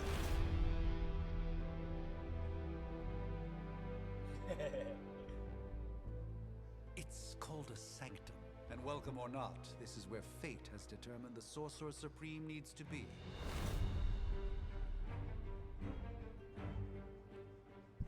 This just makes me appreciate Hell, the Marvel fate Rivals design answers for no. Strange so This much is the more. secret guardian you dragged me 5,000 miles to meet? Strange looks Who's the great mouth? in that game. Mr. Stark is brash, but I assure you, he can be trusted. Wait, you seriously don't know who I am? The fabric of magic is shifting, Johnny. The prophecy of the Midnight Sun is upon us. Your last crusade cost me plenty. This time I intend to look after my own. Hey pal, I don't think you understand. Things are changing. 2 + 2 no longer equals 4. Up is sometimes down, and Strange here is actually starting to make sense. Do I look like someone who gives a damn about any of that? No, you look like you should be bouncing for the double deuce. Listen, all I know is hell's coming, and my pal here says you can help. That's where you're wrong. Hell's not coming. It's already here. You're welcome, Robo-Man. Iron Man?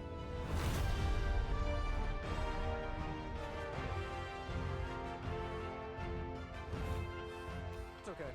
It's fine. I know what he meant.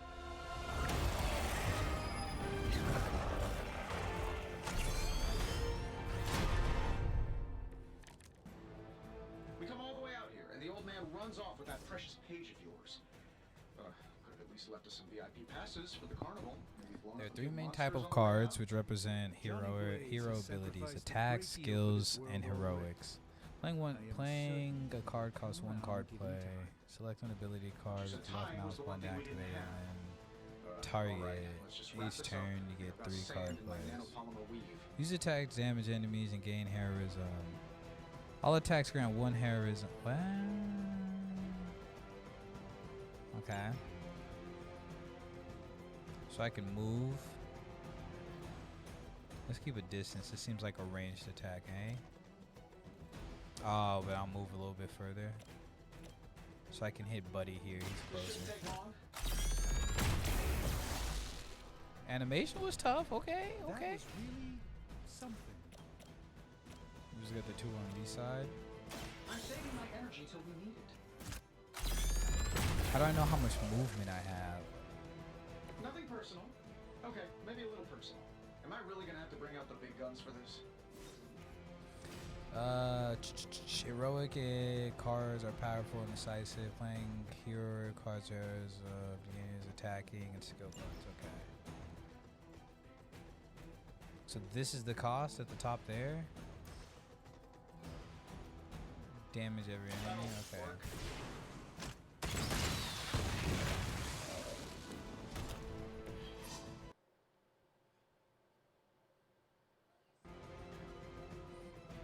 Once you have laser cards, end turn. Okay. You not have any cards. I don't have any movement either, apparently.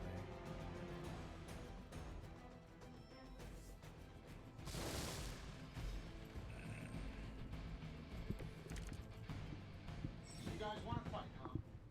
There are 2 types of enemies, minions and elites. Minions have no health. Any damage defeats them. They're feral but still dangerous. Higher health totals require more damage. Okay. That suit may be a marvelous So there's technology, fodder. but it's no match for the mystic arts. Allow me to demonstrate. Oh, so it's a contest now. Then Okay. You take the extra Knockback. creepy one. Gladly.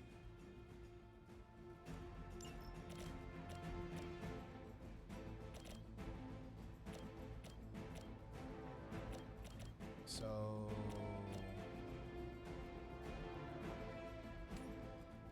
oh, and then I click.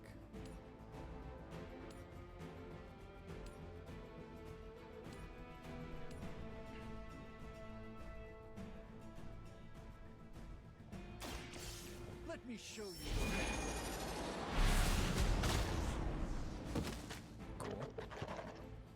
guess hit him into the wall next time, right? I can't even. You can't even move. It's not like you have movement. Your character will just move when they move. Here we go. To attack. Wow, that's embarrassing. Acts of arm or whatever the fuck. Watch closely.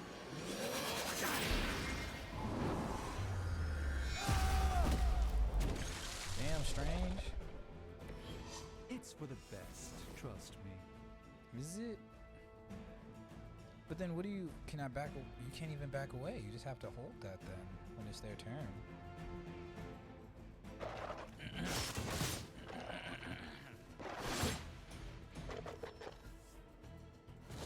We haven't quite broken their spirit yet.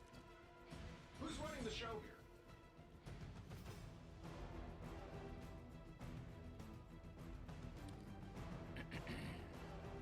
At the start of each turn, hero icons will appear above the enemy, showing who that enemy intends to attack. Use this information to determine which enemies to defeat first or which heroes to defend. In case Doctor Strange is in danger, see what you can do to assist Now that him. I have their attention, perhaps a blessing is in order. Something... Oh, the icon? Okay. I can give you a hand, or a shield in this case.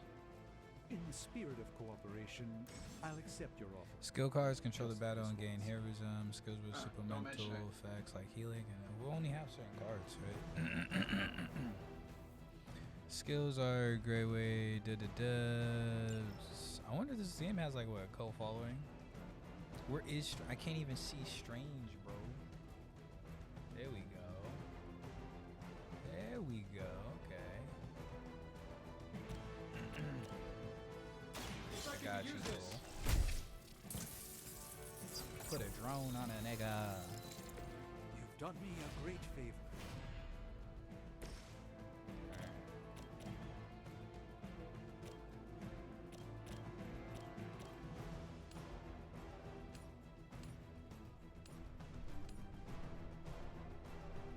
Let's take these two out. Let's try this.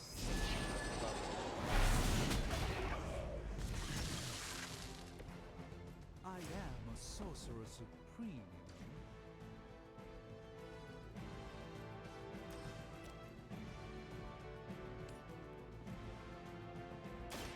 A moment of preparation.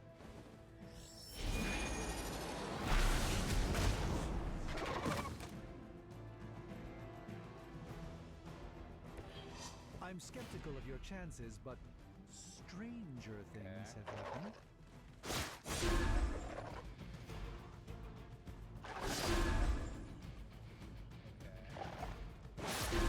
So, you want to be nasty about it then?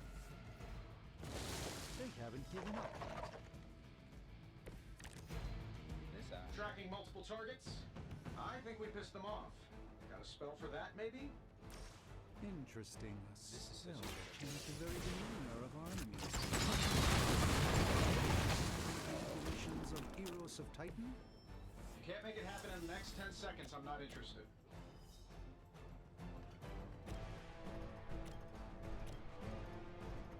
Sure, why not?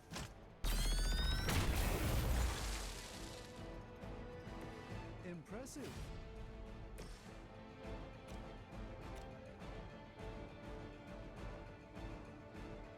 See, that's why being able to move would be fucking sick, wouldn't it?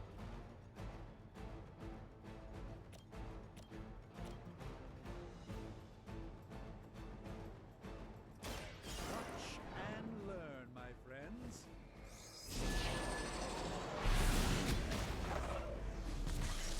Love the effort. Many objects bound can use your environmental attacks, cause terrorism, but do not use a card play. Okay. These free attacks are very useful. And while you ponder arrows, maybe we should just try throwing a big rock at him? Yes. Throw the rock at a nigga. Hit the nigga with the Dwayne Johnsons.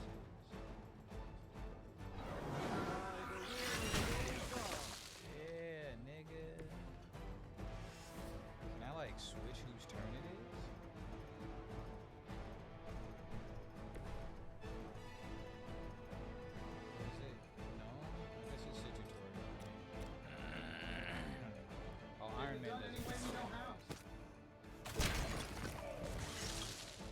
after another. Okay.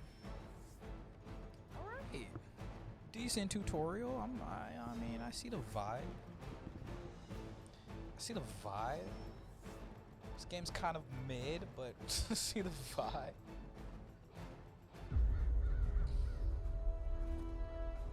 If I'm being honest, that encounter went better than I expected. Tony, I've been noticing a recurring gamma spike.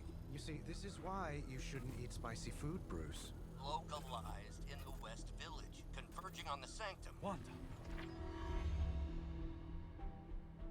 The collective works of the universe's greatest sorcerers, and he left them underneath the takeout menus.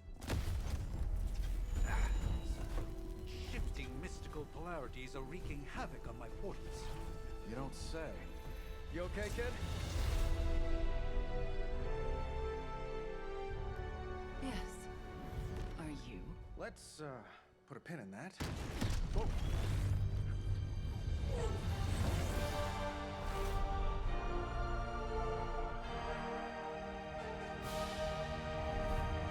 Carol. Bruce and I have been trying to reach you. He'd have come himself, but he's... Oh, you did the big green guy proud.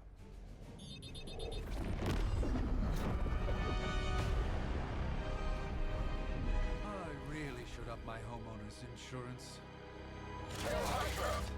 Miss Maximoff, the wards of protection, if you please.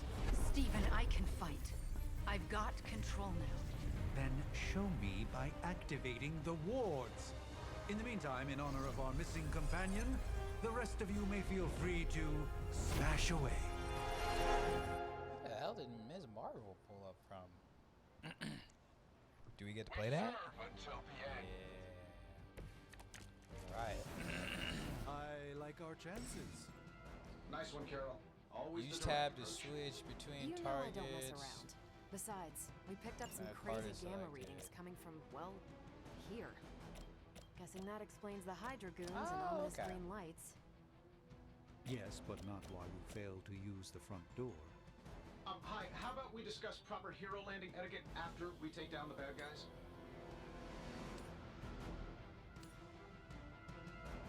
This won't end well.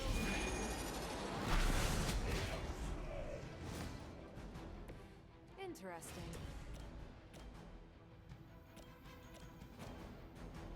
Wait. Get the rock and hit his ass. Let's do it.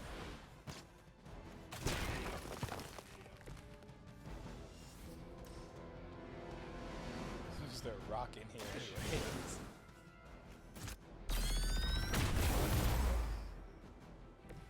Not bad. How to play. Use redraw to replace undesirable cards in your hands.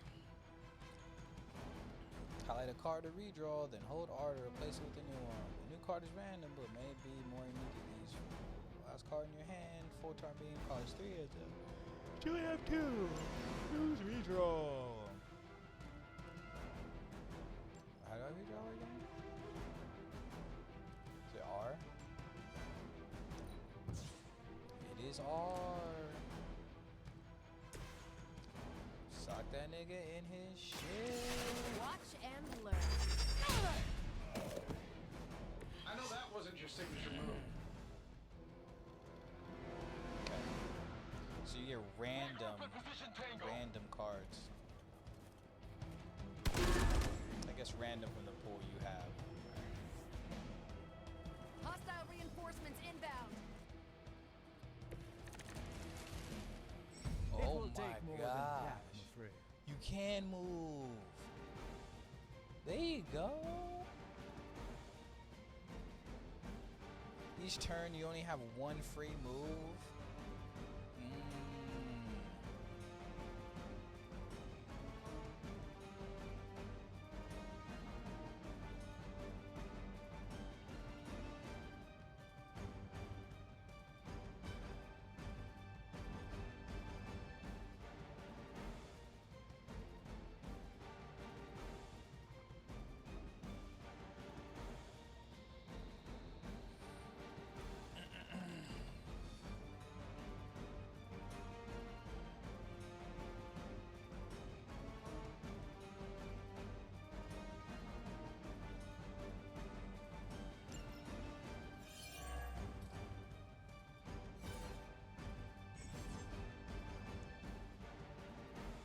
Use tab to switch between heroes.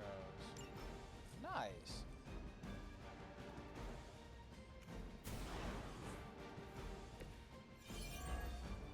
Kick this.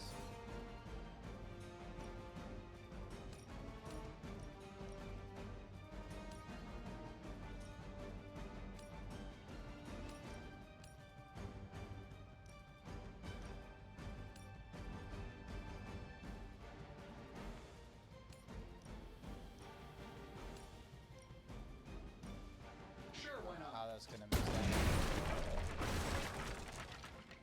Up to 5 cards will be drawn to fill your hand. Start to consider cards. Okay. Oh, that Davenport was at least a century old. What a waste. I only get 3 card plays. What's this do? Draw the last 2 attacks.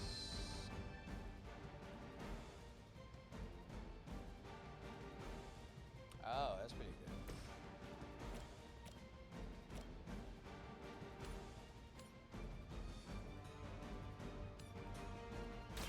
Prepare yourself.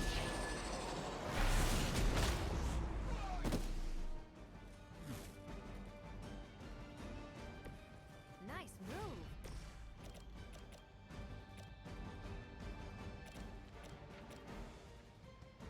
Oh, it should be. Oh, I only have 3. Okay. Don't make the same mistake twice. And that's with everyone.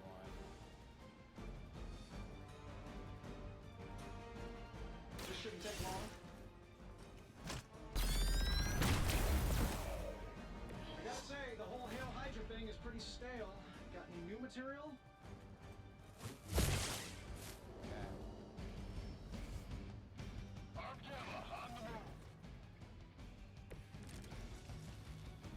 Shall we get on with it?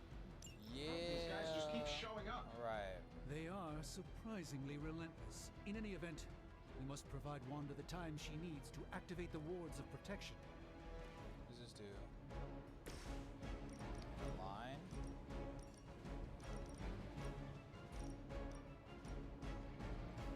Okay. Well, move here.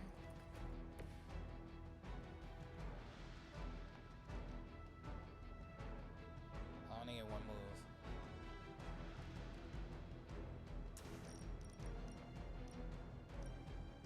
That's trash.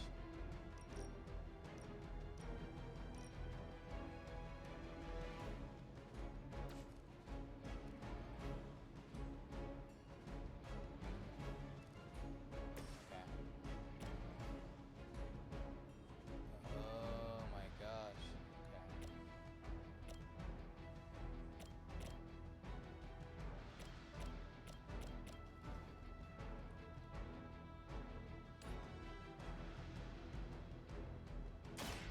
Follow my movement.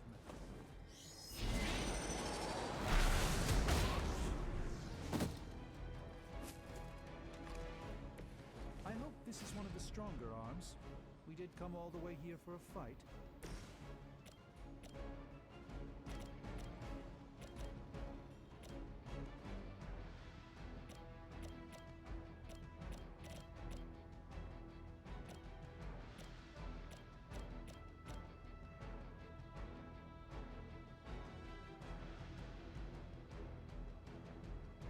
Damn, I could have hit those 2. Whatever. Soccer's thinking of shit. Not bad. Not great, but not bad.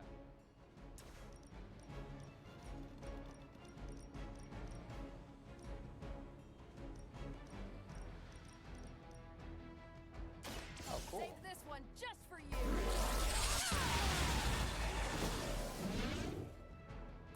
At least monsters are wild and unpredictable. These Rent-A-Mercs have no gumption. Ow.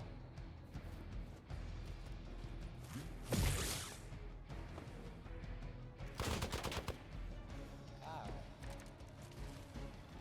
I'm feeling good about the situation, all things considered. We're 3 of the world's strongest heroes, right? Doesn't it seem like this should be easier? I've punched through Skrull Star Cruisers that went down faster. Something's up.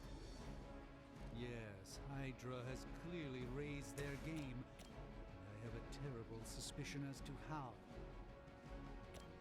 Let's do this then.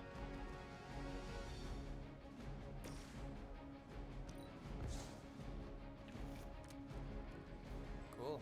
Alright, let's take them out.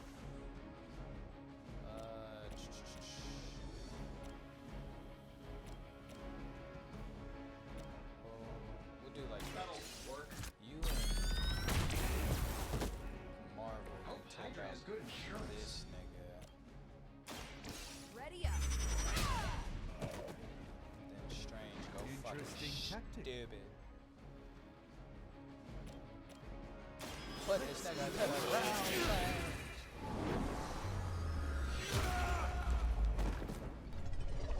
I know that wasn't your signature move.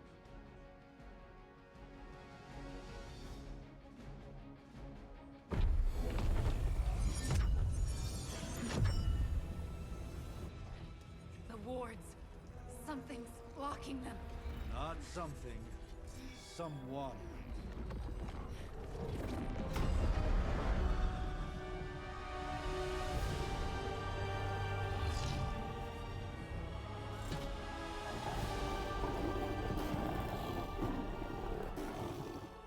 Gozer? Lilith. Mother of demons, harbinger of the midnight sun. Prophecy or not, you overstep. Challenging the Sorcerer Supreme. Be silent.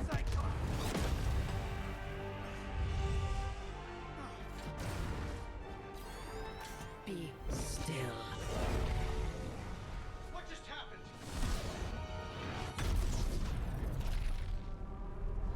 Ow. Be gone. No! A fellow daughter of Transia. You remind me of my own beloved. In virtute vishanti. Tough. Well done, Miss Maximoff. Your unique energies surprised her. Whoa. I'm fine. What? I'm fine. The prophecy is in motion. Lilith is still out there growing stronger each second the midnight sun approaches. Define stronger. If we are to have any chance of stopping her, there is only one option left to us. I won't go back there. We all must eventually face our demons, Miss Maximoff. However, one of us should remain behind to maintain the wards of protection. See you on the other side.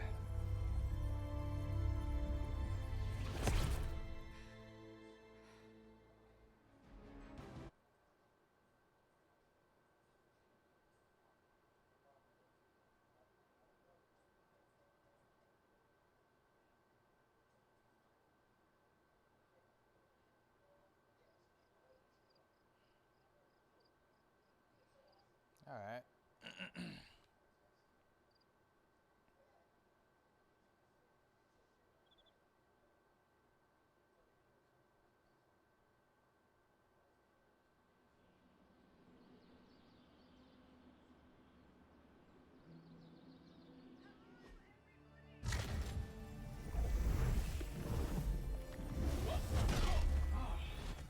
Okay, you did that one on purpose. The fabric of magic is unwinding. We are fortunate to be here at all. And where is here, exactly? Salem, Massachusetts. Well, a pocket dimension in Salem, Massachusetts. Oh, suburbs. Nice. Welcome to the Abbey. Home of the Midnight Sun.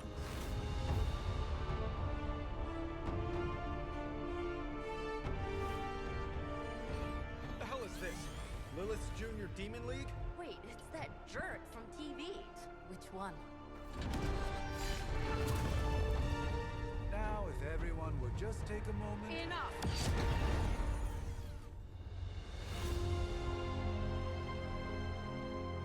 Okay.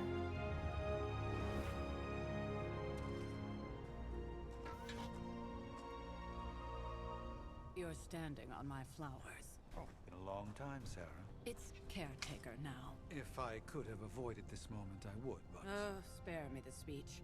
I know Lilith's back. We're sisters after all. we're suddenly invisible now. Shall we chat, Stephen? No one can argue that the Hunter earned their rest in the first battle against Lilith. I only hope they are up for the task once more. You wizards always make everything sound so lofty. I raised my sister's only child as a weapon against her. And saved the world in the process. Now you want me to dig them up and ask them to do it again. I did not write the prophecy, Sarah. Besides, I am no common grave robber. We are simply reuniting their ethereal essence with their corporal form. Speaking of, it would for the procedure. Spare no detail. Spiritual identity theft is no laughing matter.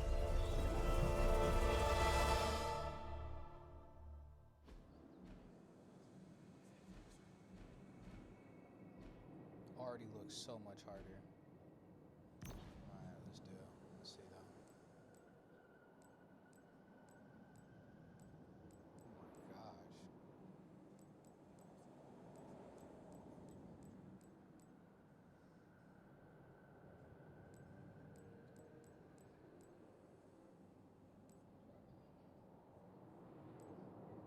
Alright, let's see what hair they got.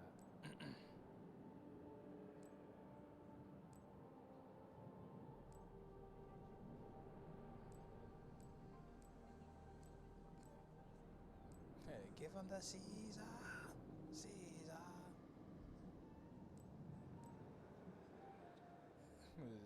The Killmongers? Yeah, the Killmongers. The Jared curl? This is the Prince hair. The Bob.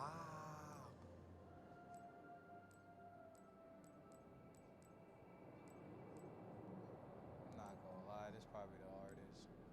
If not the just the what was it, the natural short? Yeah, natural short.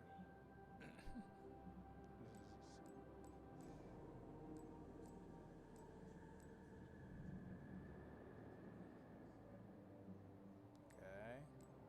Is it stubble? Stubble. Mustache. This mustache is crazy. Yeah, there you go, that nigga beard. Yeah. Nigga beard. Nigga beard. Alright, and then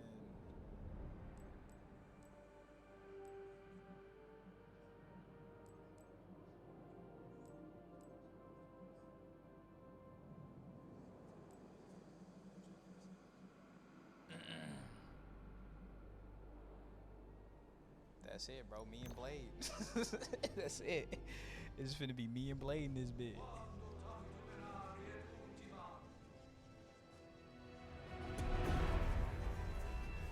Child of light and darkness, you who tame the night, hear the voice of those who beseech thee and The collar! I remember you was conflicted. Wait.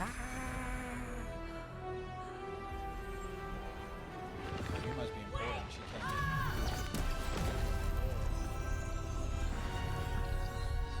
Okay, go. Mother. So, that's a good thing, right? I hope so.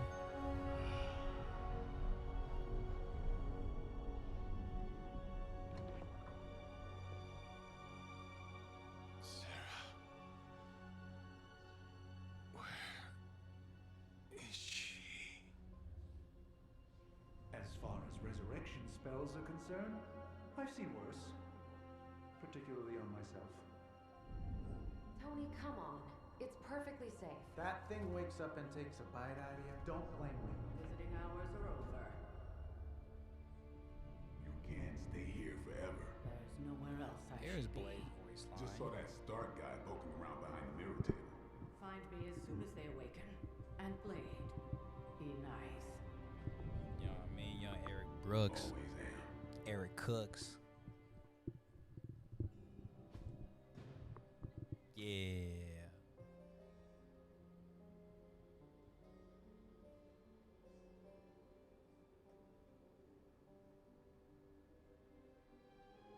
Part 1, The Awakening. See what this has to offer.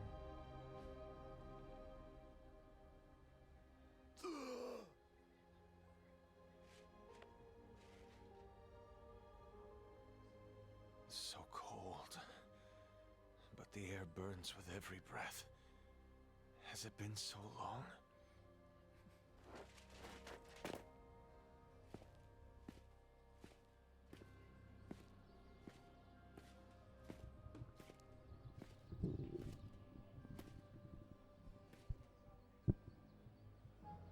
I know this place. In my dreams, it was always empty. Yo.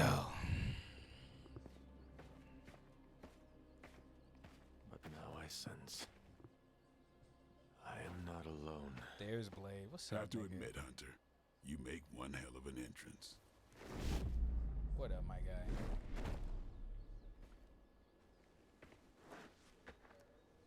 Guess that makes 2 of us. You should have struck when you had the chance, vampire. You will not live to regret your error. Cute, and Caretaker told me to be nice. Relax, Slayer. I'm a friend. You just don't know it yet. Yes, I saw you with Sarah before. But what would she want with a vampire? That's so funny. Is the first character we start talking to. The name's Blade, and I'm no ordinary vampire. I get you've been out of commission, but I thought you noticed since we're having this little showdown under the freaking sun. A Dampier. Daywalkers were a myth, even to me. Says the half-human, half-demon monster hunter.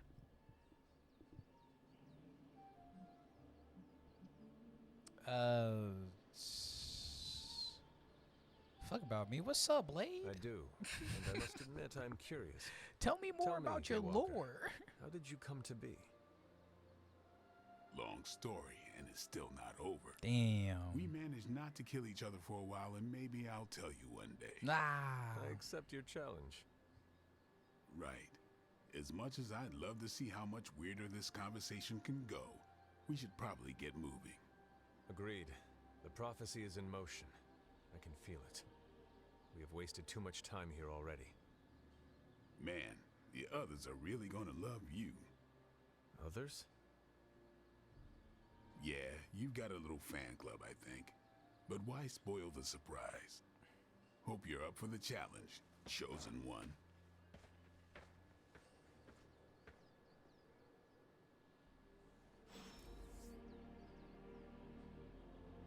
Okay. All right. I'm guessing now is WSD time?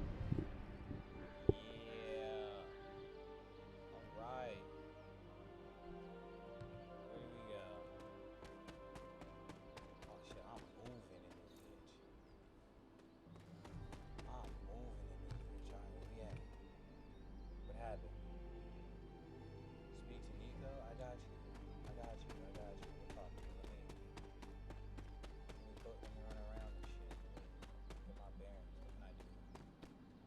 So wheel does that, and I get out of it by that.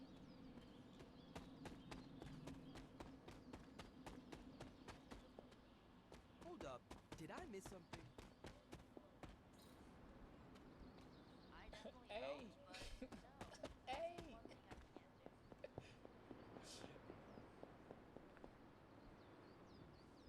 Robbie Reyes?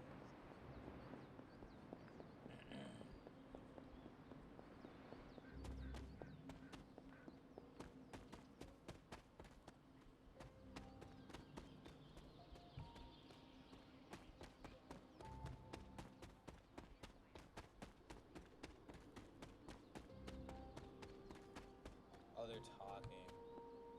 Okay.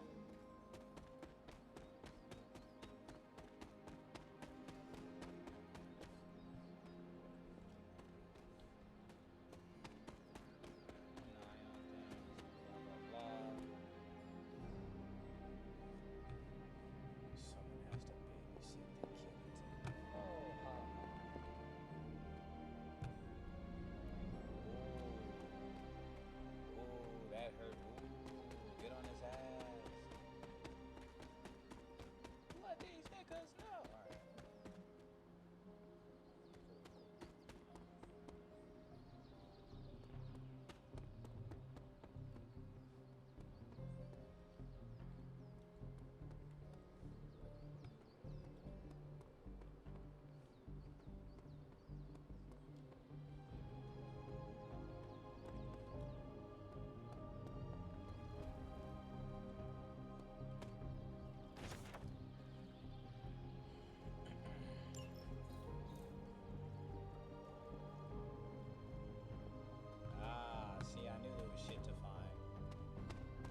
girl woke me up, so she's probably the most important.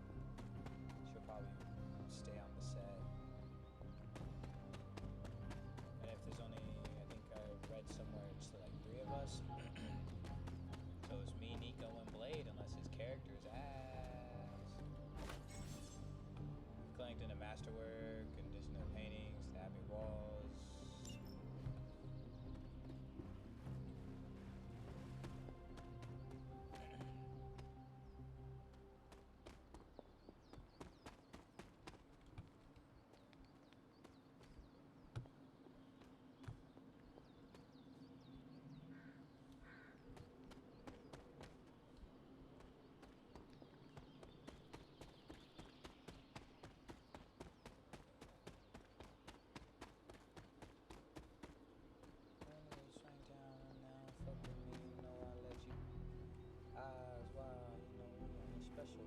X-Files, yeah.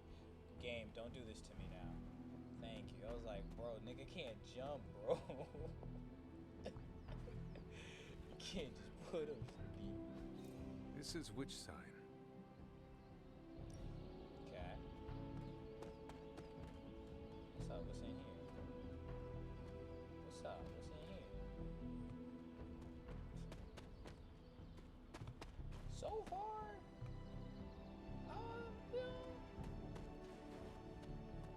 is it a good RPG? Gameplay wise, like, I don't know, it looks cool, it has tight animations. That might carry it. This is pretty tight, but this just seems to be like the free roam for niggas who like want to free roam. You know what I mean? Like most RPGs will have this kind of shit, but like if you could interact with the world around you more than just pick up some shit, I think that would make this probably a better experience. Alright, whatever. It's not bad. Looks good. Not all the characters look that good though. Strange did not look that great. Not the best Strange has ever looked. Not the best Strange look, but that's a hard character to do right. I feel like he was great with like an anime kind of aesthetic to him.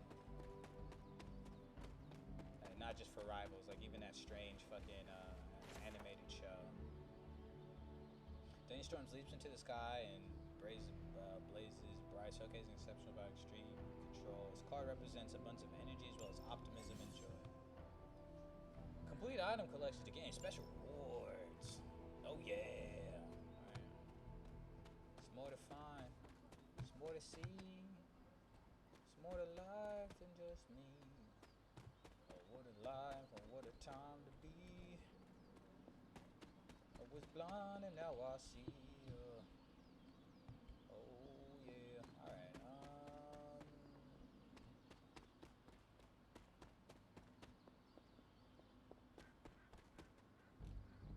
what's this? Inspect, nigga. Friend, teacher, companion, student, beloved. Beloved. I love it. My beloved. Woo.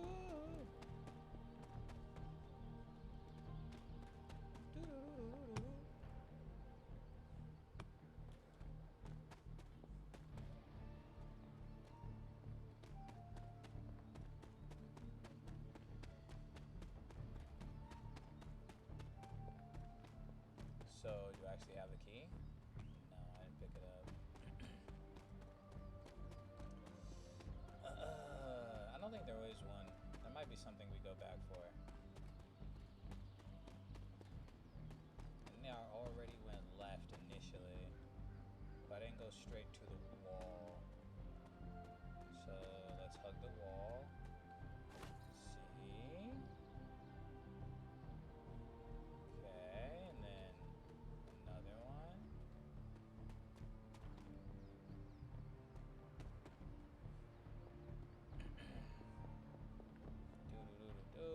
I'm sure that's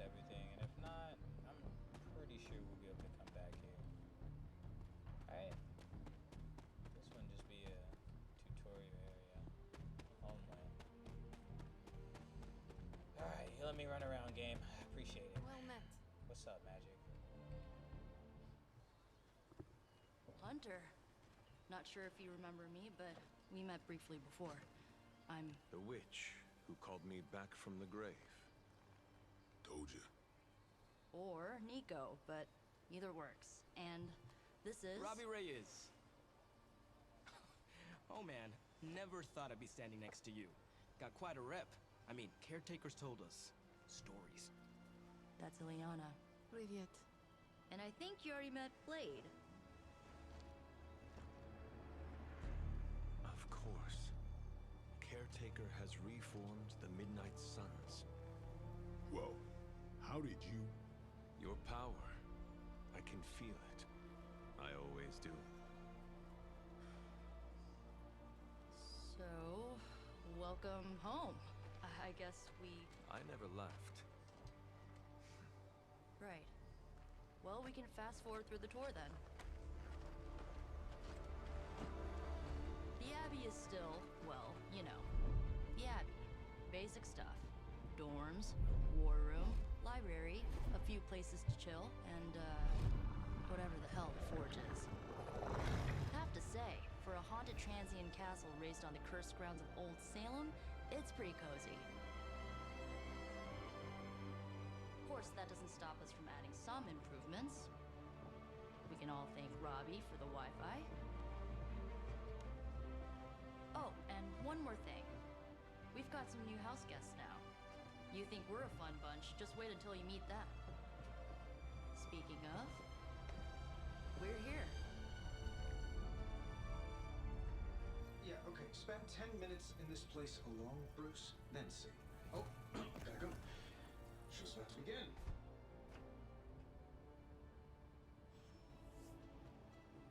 Mirror table. Caretaker's home for wayward sorcerers, scientists, and slayers.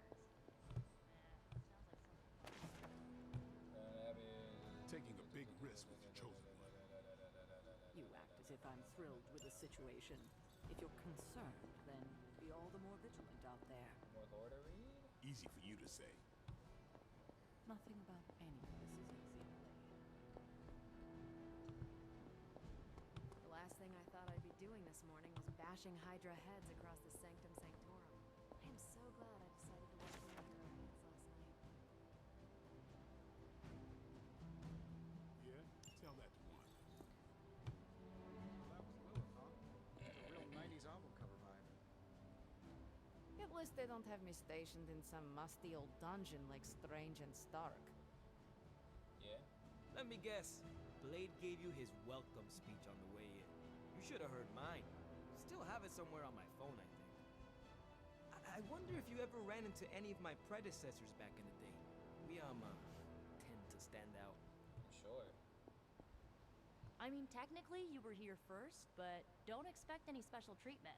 Caretaker will have you mopping the floors and hauling trash whether you're 2 or 200. No signs of muscle atrophy. You seem pretty healthy for a reanimated corpse. You sure you're not a time-traveling robot? It's almost impossible to imagine the horror, the atrocities committed on these grounds all those years ago. Then again, we are less than 20 miles from Fenway Park. Resemblance. Boston type Unfortunately, time is of the essence. Massachusetts Otherwise, type I'd gladly games. offer to walk you through some of the more pivotal events that have changed the world since you last saw it. Fuck. Whose power? Cathan. Fenway Park. Okay, thanks for the glyph. Thanks for the glyph. What's this? Door. Why do door? Fascinating.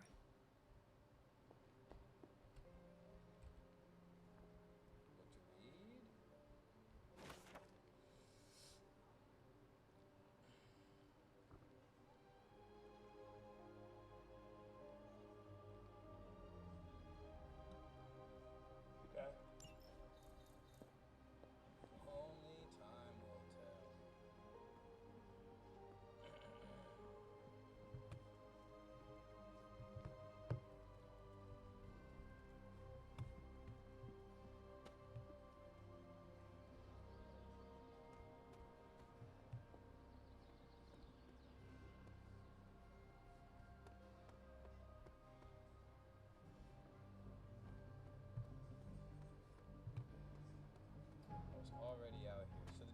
just open now. Okay. I don't think anything would have changed in that brief time. So.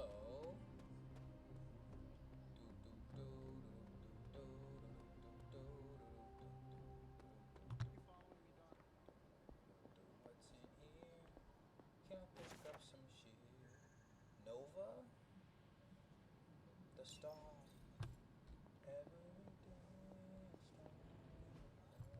Curious.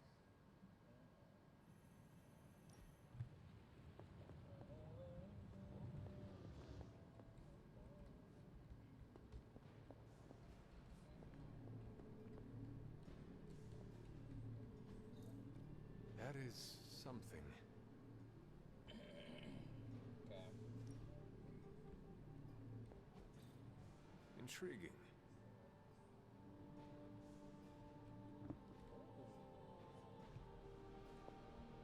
My fucking drip. Nigga, you see the drip? Nigga, you see the cake, nigga? What is this? What is it? Ah, I see. Okay. I'm glad you do, my nigga. 'Cause like, what? Interesting.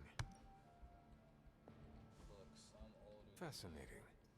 And you are quite old. Moon Knight.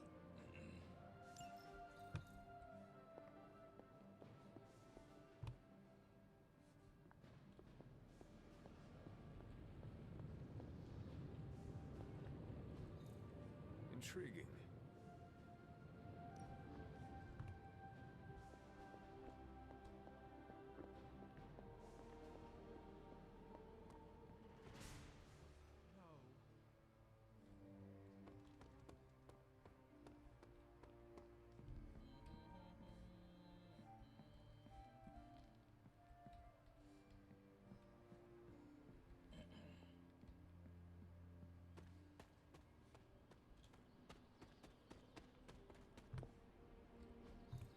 What is this?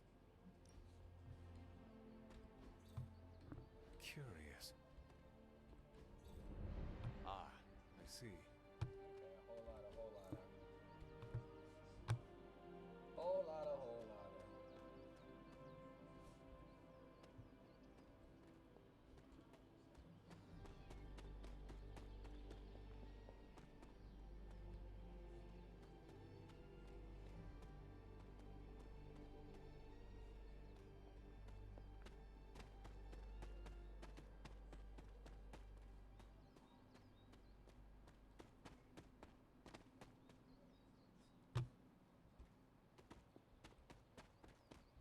There are cracks in this wall. So at some point we'll be able to break it. I know game logic. Alright, let's go back to the table then.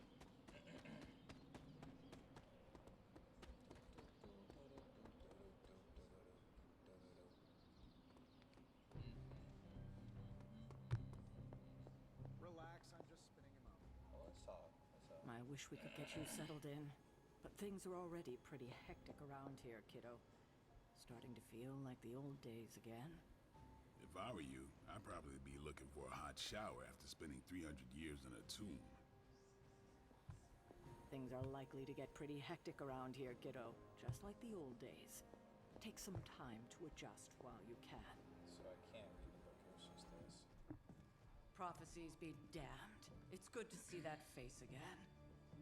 You look like it was yesterday. And you look older.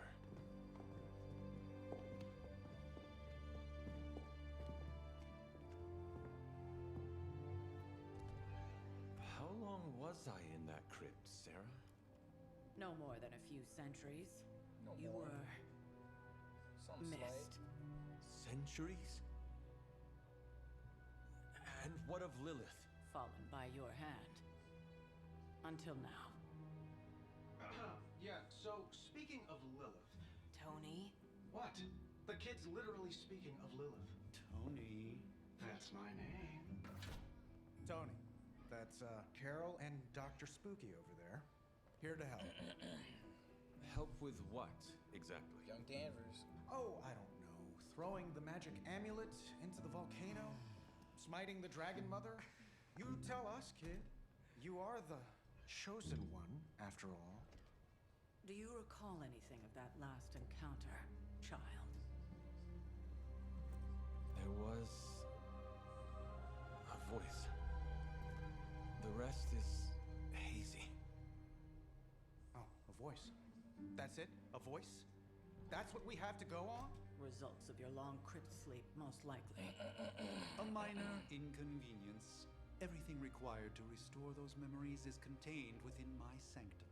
I will simply alert Wanda to prepare the necessary rituals.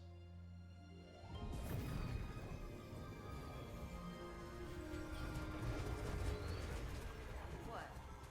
Straight to voicemail? Some sorcerer supreme. Must be mystical interference caused by this little pocket dimension of yours. Perhaps Agatha can help. Allow me. Alato.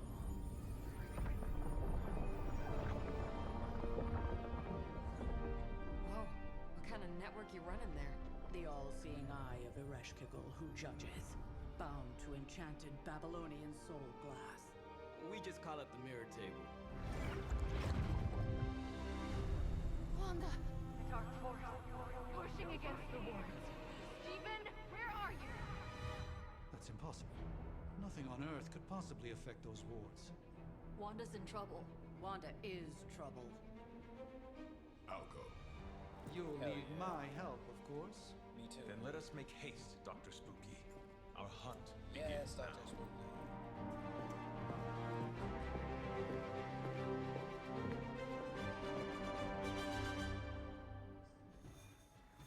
Dr. Spooky and Blade. That's debatable.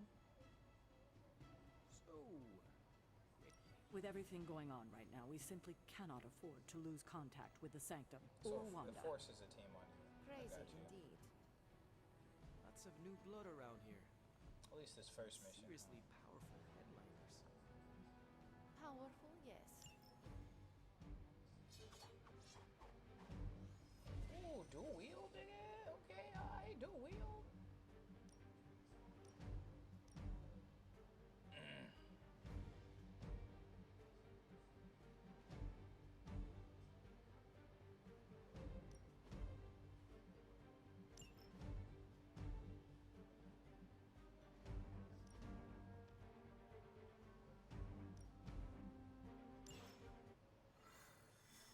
Even given the fluctuations in the astral spectrum, I should be seeing something. Unless Bruce is right about gamma interference. If such a thing exists. Wards have been activated before, and I've never experienced such a reaction. Or perhaps I have simply erased that timeline so as not to affect my own destiny. I am quite efficient with my future and past selves in that regard. Salutations, Hunter. What do you mean salutations, my nigga? What you got the swords? What I got the swords out for then, huh? Yes? Tough magic. I see you. You in your X gear. Hunter. What's up, bro? What are you doing? I don't know. Stop. I don't know what I'm doing. Oh, alright. Alright, Strange. What's up? Are you ready? The prophecy of the Midnight Sun does not linger, and neither should we.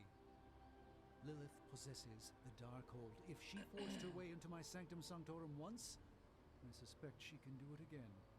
You are a sorcerer supreme. Can you not predict her movements?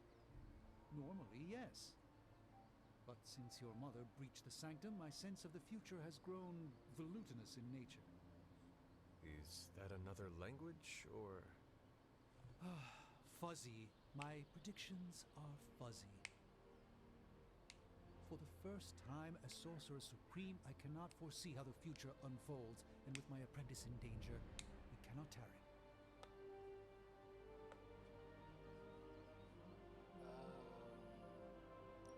I understand the urgency. Your apprentice is in grave danger, yes? Wanda is no mere apprentice. She is the Scarlet Witch, one of the strongest magical practitioners I have encountered. A she hasn't channeled such power on her own since... Never mind. One crisis at a time. I do not doubt Wanda's capability, but without my predictive acumen, I cannot bolster the wards should she need it. Still, the wards are woven into the sanctum's very essence. They should hold. In any case, all will be revealed with time. I suggest we make use of it while it still functions. We should hurry. As much as I'd love to hear a first-hand account of your exploits, time is of the essence, I'm afraid. Okay. Knowing how selective the Suns can be, I'm honored to have been given this opportunity to join them. Yeah, whatever you say, nigga. Let's go. About time. Not just about time, Mr. Brooks. Time, space, reality, the building blocks of magic. All must be constant for my portals to work properly. Yet as we now know, that is no longer the case. We've heard. Several times. Otherwise, I would still be hunting dread maidens in my sleep. Indeed. And while I certainly appreciate the view of this vista, I fail to see how it will hasten our return to the sanctum. Magic is the answer. No, as I've just stated, magic is the problem. Your magic is. Not ours. The ground you are standing on exists within two worlds. A mystical anchor point to Ileana's realm that allows her to... Well, I'll just let her show you.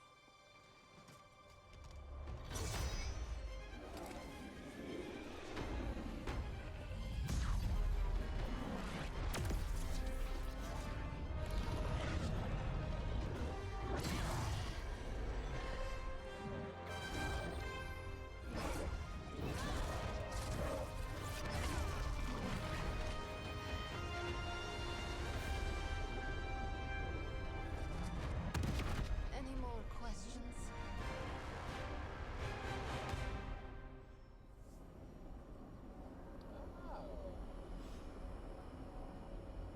I don't care what Strange says. I'm only going to the sanctum to give Wanda some backup. What? You've never seen Portal before? Not your cut the reality into some cool bar shit, nigga.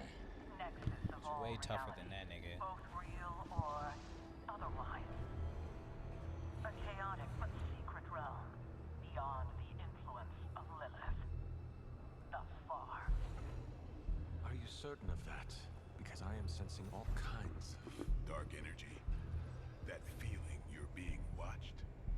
General hellhole vibe. Yes. All these potentialities converging at once? Truly surprising feat, Miss Rasputin. For someone so young, of course.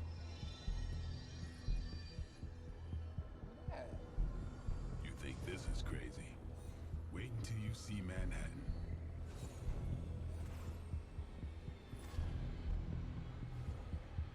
From here, magic can open gateways to just about anywhere on our planet, and beyond. We don't want to risk punching through the wards protecting your sanctum, Doctor. So we've chosen a safe exit a few blocks over instead. Couldn't be worse than the last time. It was just a simple miscommunication. Ocean Avenue. I said Ocean Avenue, Magic.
least we know the wards of protection are still in place.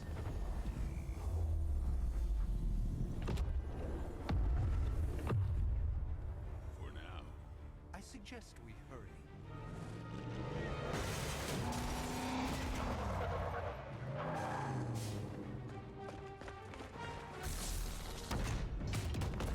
Arm Alpha in position.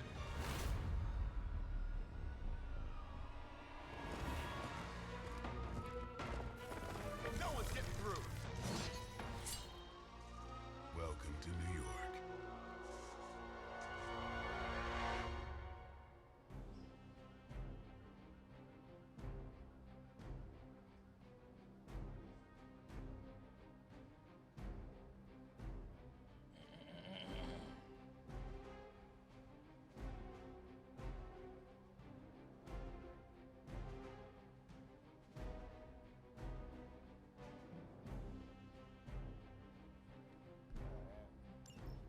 I hesitate to call this good news, but I'm seeing minimal Hydra resistance between you and the Sanctum.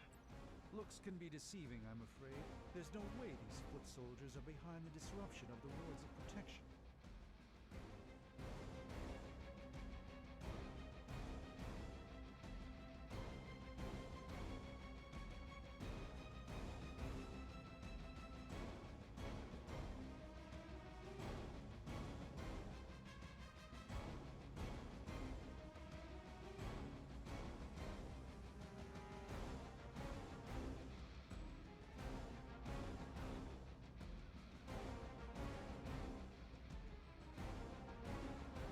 Okay, so I got heal. So this me, huh?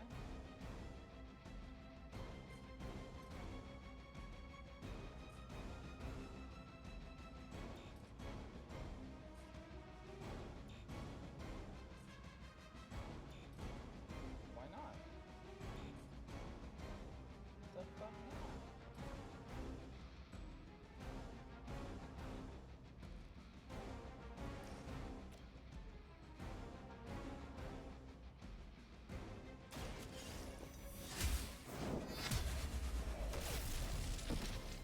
Hail that!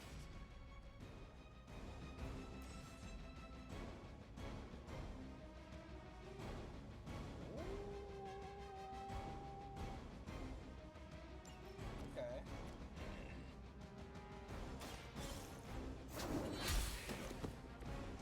Weak, even for Hydra.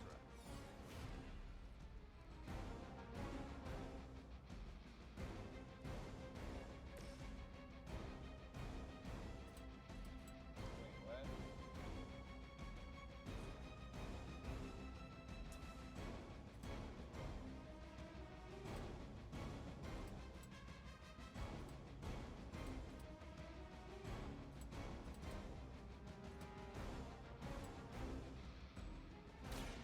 They're mine. Requesting medevac. And I thought Man-Thing was ugly.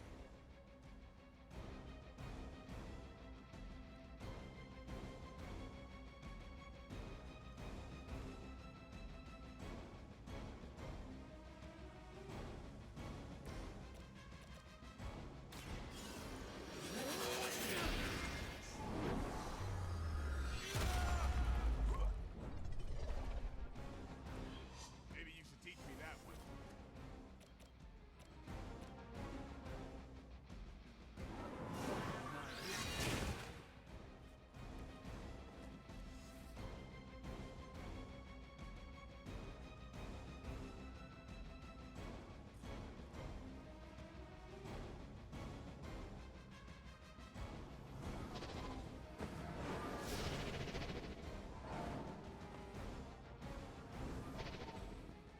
I hope this is one of the stronger arms. We did come all the way here for a fight.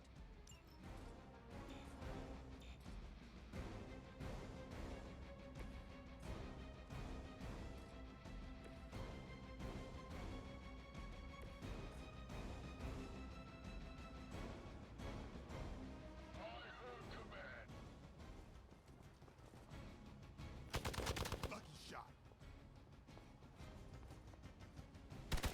You won't wear me down that easily, fiend.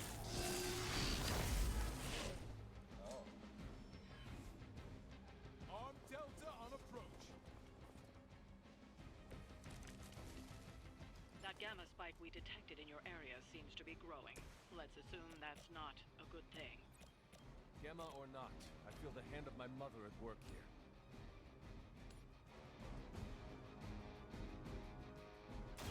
Watch closely.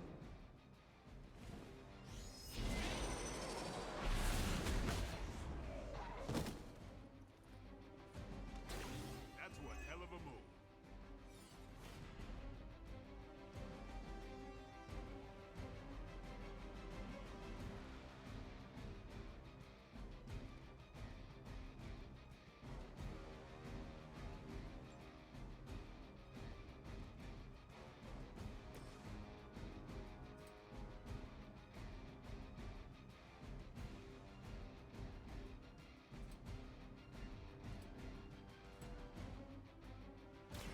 Time to bleed. Getting chewed up here. I saw a move like that once, centuries ago.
Hands on these niggas, bro.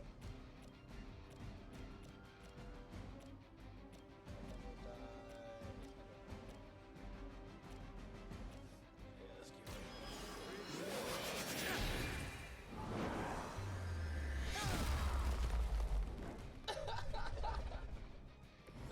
I thought so too. Have that example.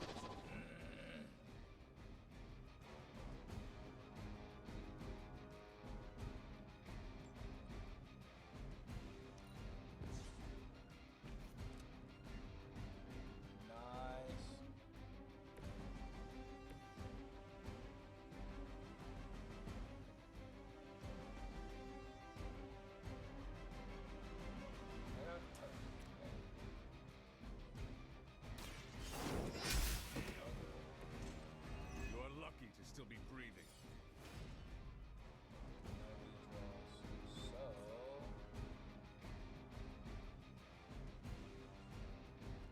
That's cool. Payback's gonna be fun. Damn, my boy. Come now, you're clearly outmatched. Wanda is calling out to me. I feel her struggle. Concentrate and I won't be doing that again. Okay, that one's broken.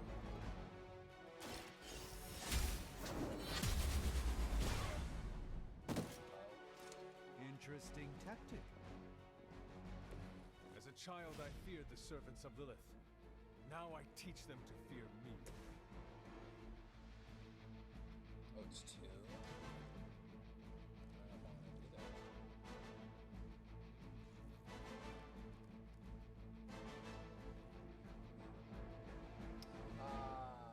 She didn't have her stuck on.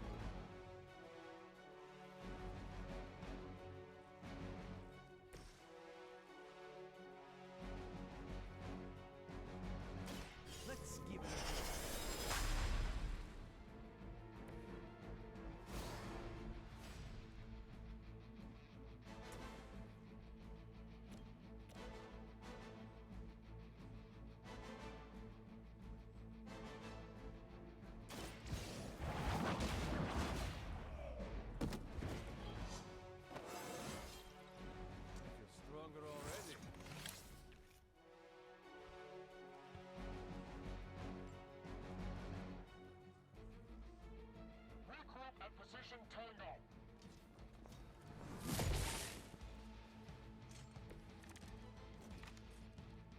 join Lilith together.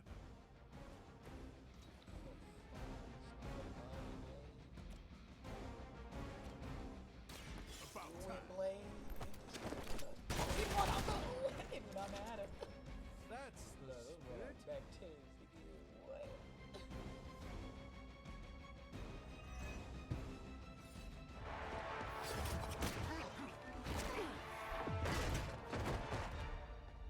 What a guy. Misguided as they are, remember, Hydra is still human, Hunter. Not Lilin. You were saying? The lifeblood of the Mother pumps through our veins. The Mother is eternal. Hydra is eternal. Wanna bet?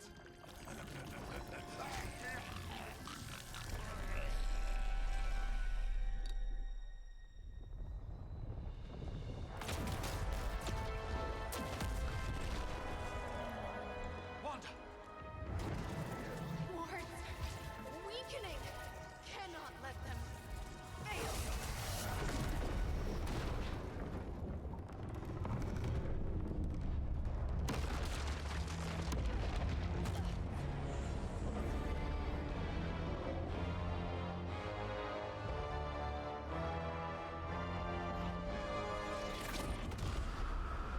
Oh, God.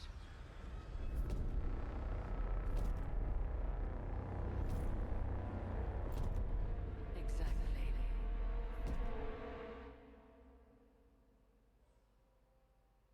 The Neighborhood Association is not going to like this.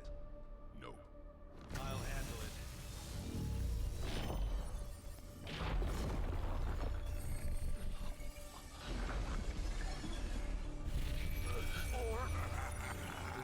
Not.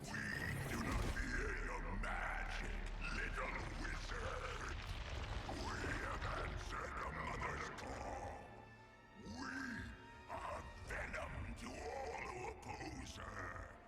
And you are large.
Tell Magic to steer clear of my room while we're gone.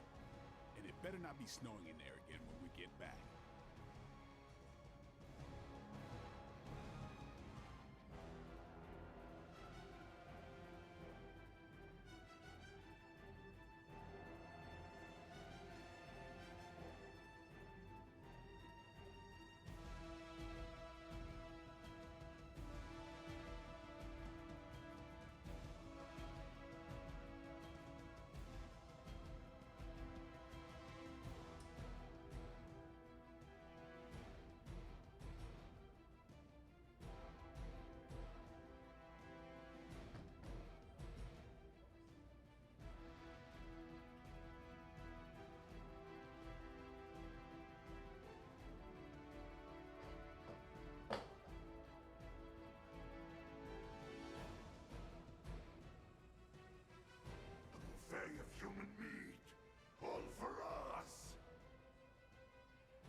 It calls itself Venom. Until now, a pale imitation of a very heroic young friend of mine. We will feed your ugly tongue to the spider wizard. Marinate it in his stomach juices and eat it with his spleen. You won't be close enough.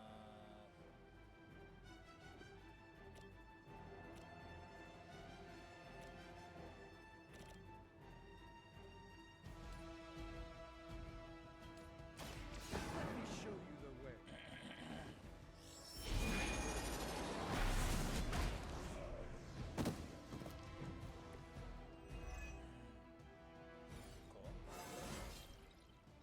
Transcendence.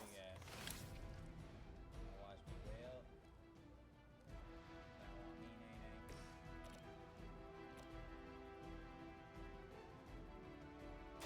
Don't blink.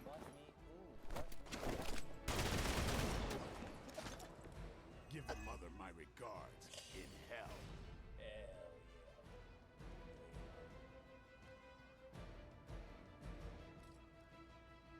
Draw the last two attacks played. Start with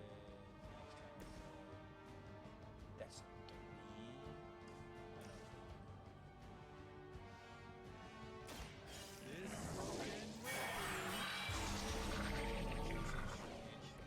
A gift from ancient traditions. We can do it again.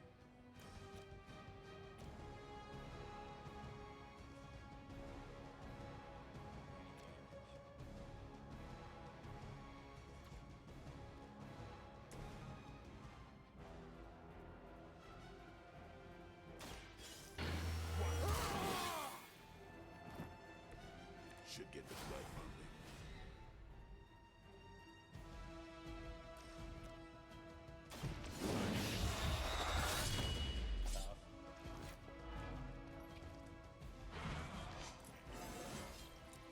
Even the best can get better. Play now. Move, brother.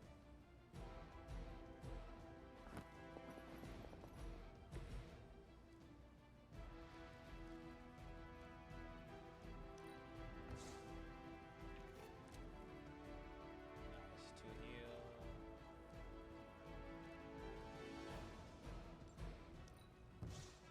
This. All right, Blade. That's up for you next round. First you die, then we eat. For a moment. Whoa, what they doing to the homie? We need to free him.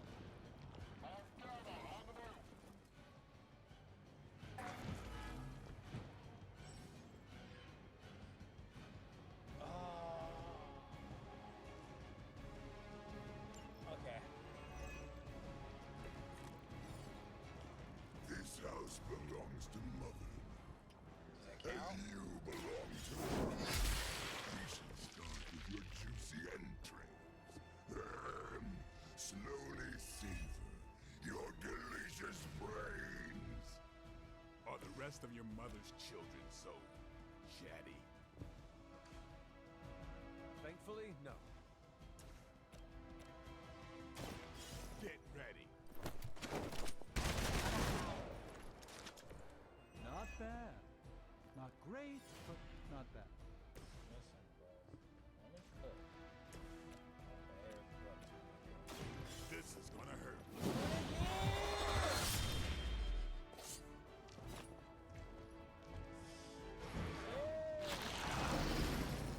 Cat, what? Melee against him can trigger the Joiner's passive and activate skill and send some skill that opponent will bind the next hero that melee attacks him. Okay. Whatever.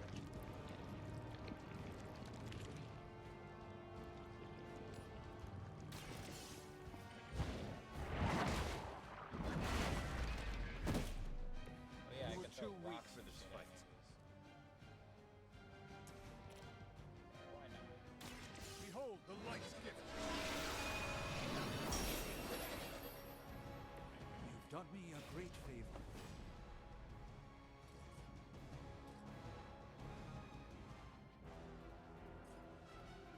Okay.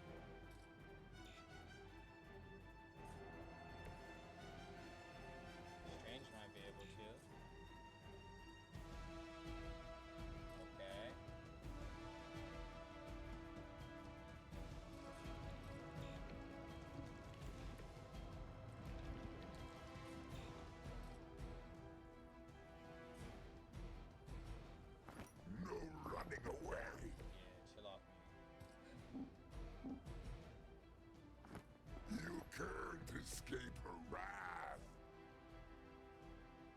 Only one person can like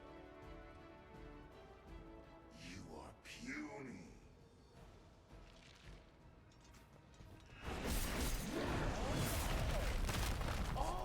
Should not underestimate this thing.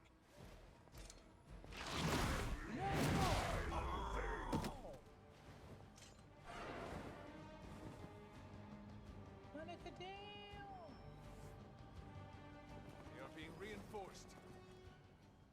Not the option. Yeah, take that bleed, nigga. We may not be ready for this thing yet. Might be smarter to pull back until we know what we're up against here. Fuck no, baby. Surrender. Be eaten. Fill our belly with your tasty fear. I shall fill your belly with my blade. All damaging his abilities have a chance to when they are drawn. Okay.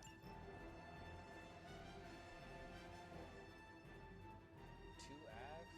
I'm about to. Here it comes.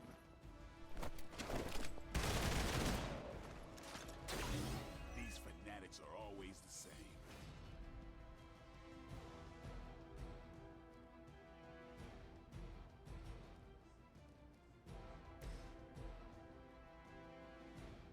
Wait, can I push this nigga into him?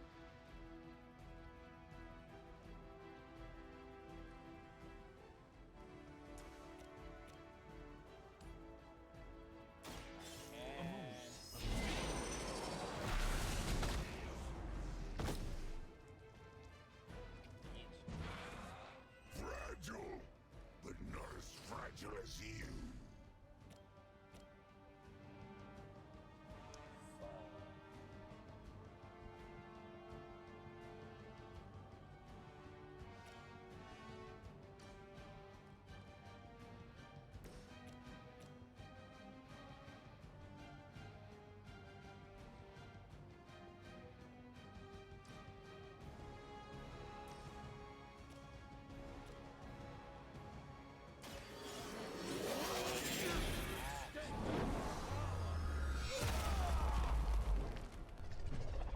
But no crit?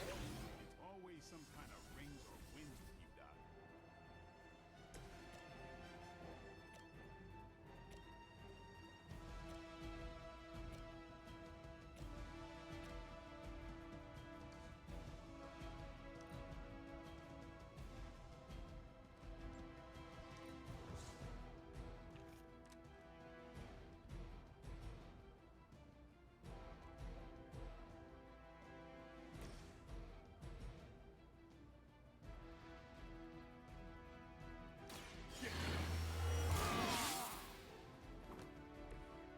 I'll put this to good use.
Get this thing off me! Damn.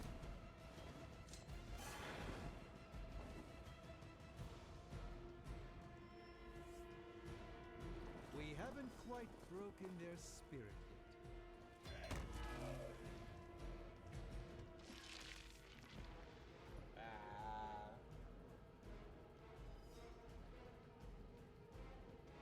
Into the fight? Okay.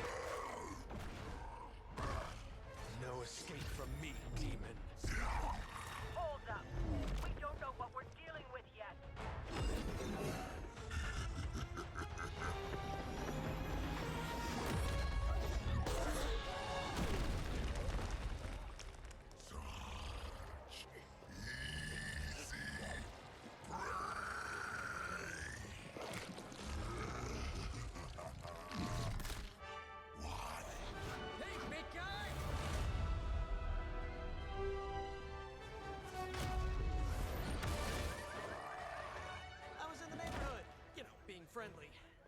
Seems like you folks could use a hand, Doc. Spider-Man! Jeez, Eddie, what happened to you? That's part of a horrifyingly terrible new look. The tongue was gross enough, but whoa! Someone is extra touchy today. We will rip your face off and suck the marrow from your bones! Always nice to see you too, buddy. So, I'm thinking your friends here could use a little break. How about I take Eddie here for his afternoon walk? Don't worry, Doc. That's just his way of saying he cares!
Congratulations. New world or not, some things remain unchanged. The look. What look? Boldly charging headfirst into the jaws of your enemy. Courageously risking the lives of yourself and your teammates. Just to play the hero.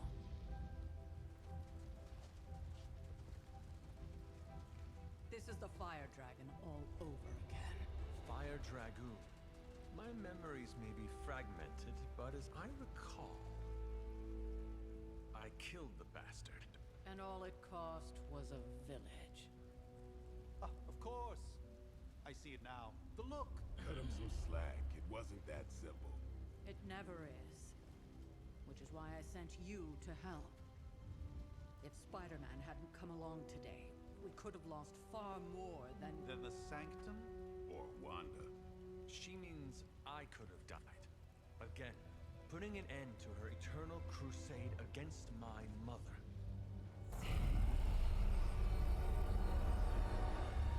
You've been through a lot. For now, it's enough that you all made it back in one piece. More or less.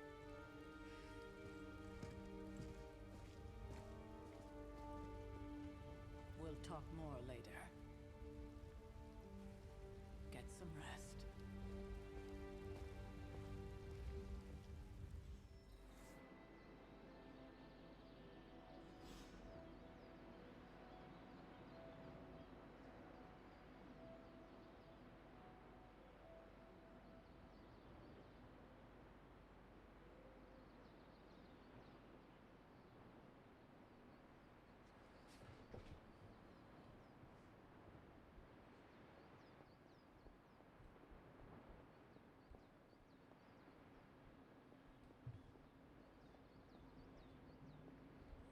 Not to be the nagging old lady, but I told you not to push too hard.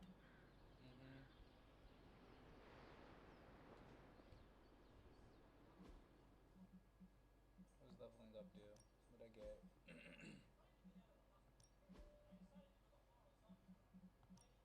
Oh, it's it's probably like a level up thing, right? What are these?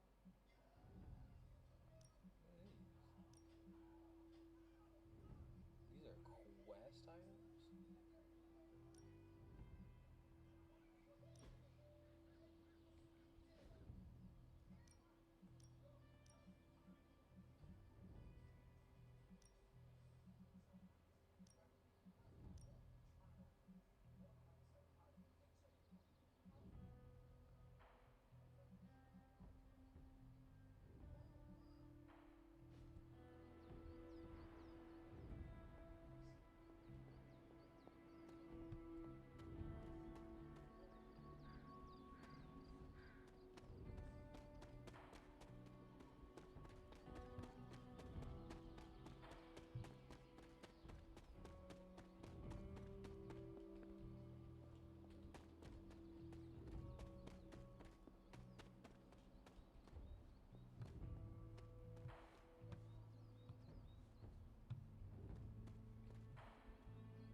survived. That was a complete fiasco. No Lupe? And it would have been far worse had Spider-Man not arrived when he did. Shout out to Spider. You did okay out there, considering you were technically dead 72 hours ago. Not the outcome I envisioned for our first mission together, but you know what they say. Any mystical battle you can teleport away from. Ooh, Tony not in the suit. Hey, for what it's worth, I think you did okay out there. You got some decent hang time, even given you were wearing, what, 70, 80 pounds of chainmail? On the Stark scale of reckless yet daring heroics, I give it a solid 6 out of 10. Don't worry, you'll get there, with a little help. Your support is appreciated. Oh, no problem. Already got a few ideas cooking. You're not allergic to mimetic poly... You know what? Never mind. Why spoil the surprise? I couldn't help but overhear Auntie Caretaker over there telling you to get some rest. That sounds like a good idea to me. I suppose I could keep you company on the way, seeing as our rooms are in the same direction and all. Besides, no one should be forced to walk the hallways around here alone. Scared? Am I supposed to be a girl character so he can here flirt? we are. What is happening? The old room, huh? It's not bad. Functional. Solid construction. Almost cozy. Love the antique furnishings from the early Mephisto collection.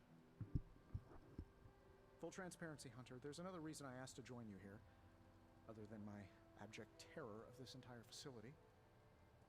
Stopped here before, while you were out. Wanted to surprise you with a nice little housewarming present. Was all set to write you a lovely welcome note, but I'm fairly certain that wasn't red ink in your quill.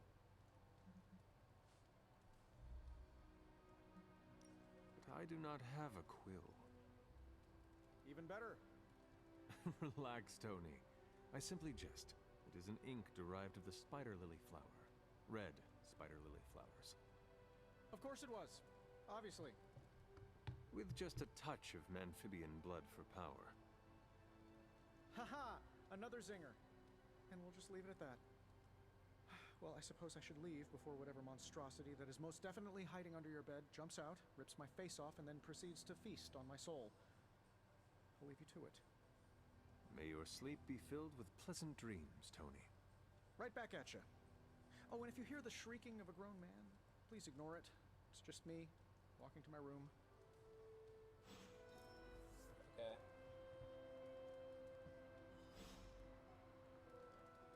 Shout out you, Tone.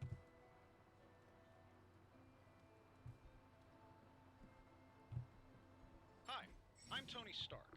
But if you're hearing this message, you already know that. When I'm not saving the world, I solve the world's problems with technological means, like the one you're holding. I call it the Spark, a secure information and communication device built only for superheroes. It does all the usual, private messages, pictures, and calls for some reason. But it also comes with access to Superlink, a private social network exclusively for your cape-wearing, world-saving compatriots. You might ask, Tony, aren't you just repurposing a failed product from your communications division?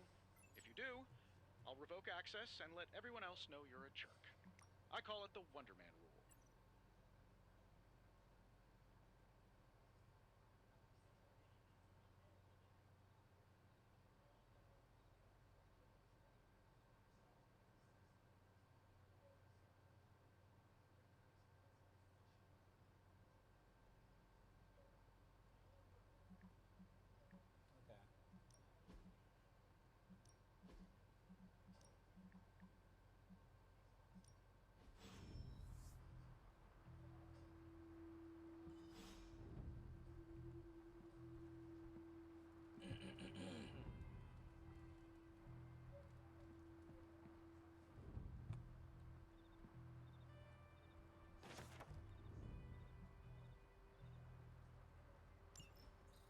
My old journal. Maybe it is time I start writing in it again. There was never enough room for my armor in this thing.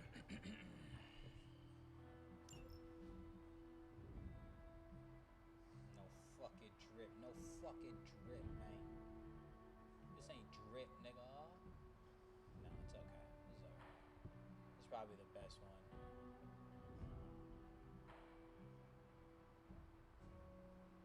Alright,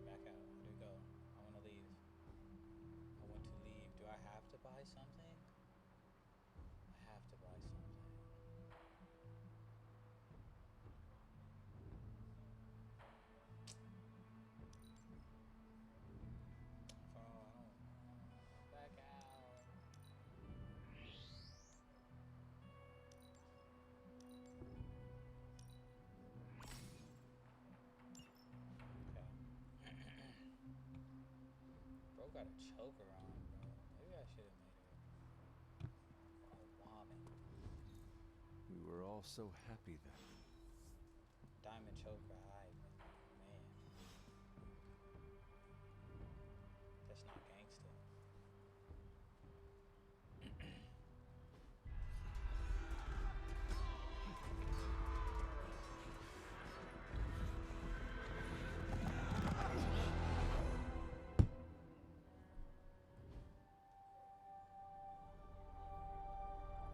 They're everywhere! We must fall back! To where? The book! Is she reading from the book? Then we advance. No! Hold the line! I can stop her! Only I can stop her!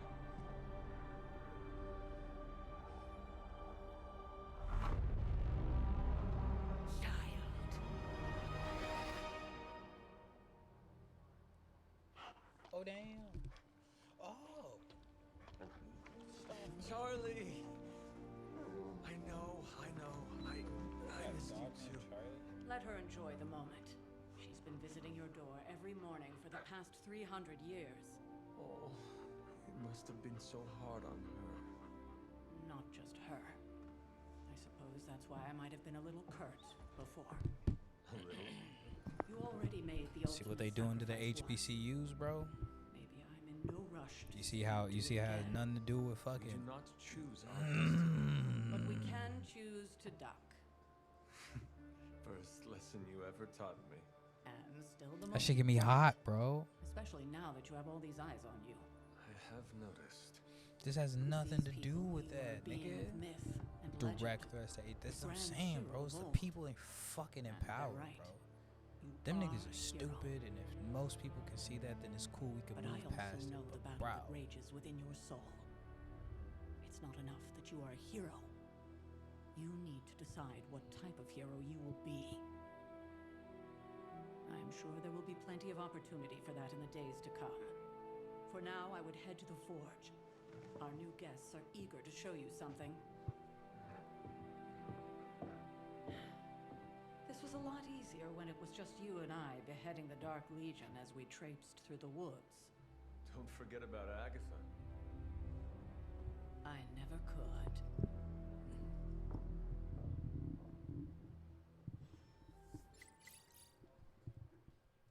Charlie was restless all night. I should have known something was wrong. We'll talk more later, but for now, Stark has requested your presence in the forge. I think he has another present for you. cool. I think I'll call it. This game's alright. I've played worse games. But,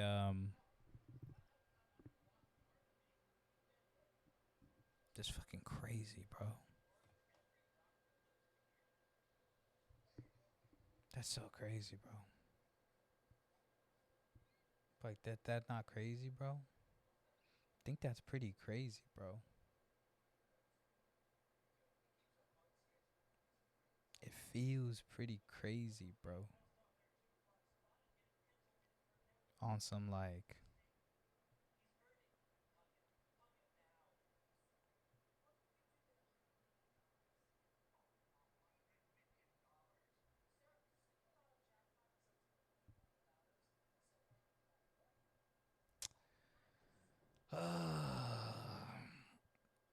Man, there's too much going on in the world. I mean, I try to take this as a time to just maybe relax a little bit, play a game or something. But there's just so much going on that it's like damn near impossible to do. The more information that comes out, the more you realize it's never been about anything other than just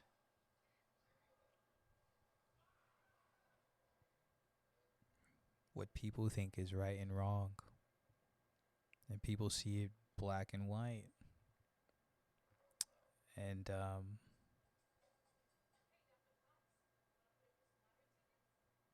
fuck, man, it's just so much easier to play games and have some little reactions and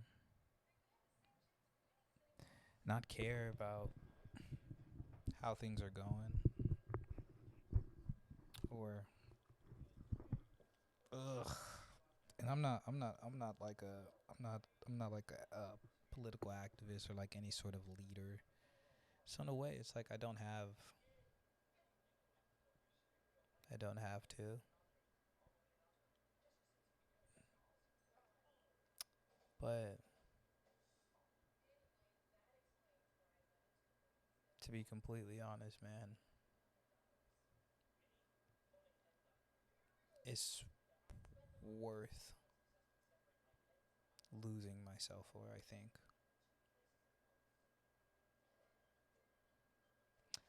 I would like to think. Um yeah, I just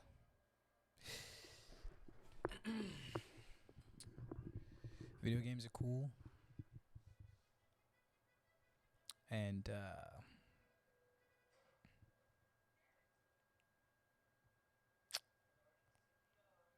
like fuck, bro. This shit is not cool, bro. This shit is not cool. This shit is not tight, bro. That shit is weird, bro.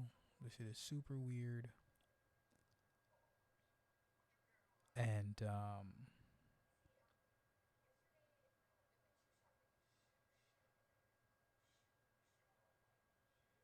man, I don't even know, bro. I don't even know. At this point, it's like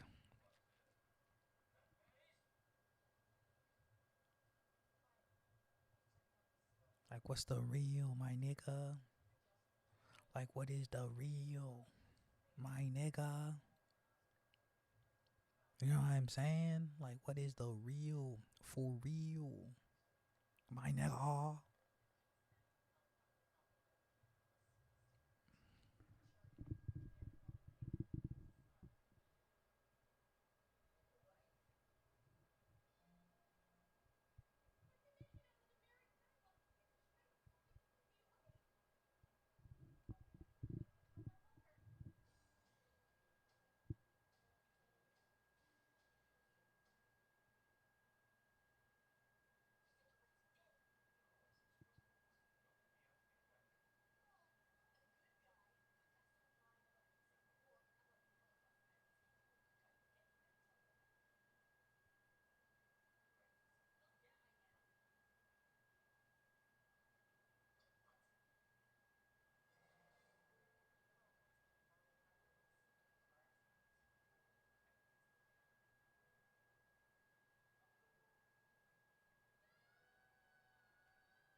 Too much to say, not enough time. So, let's not say anything about it. At least at the moment.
But no. No. No.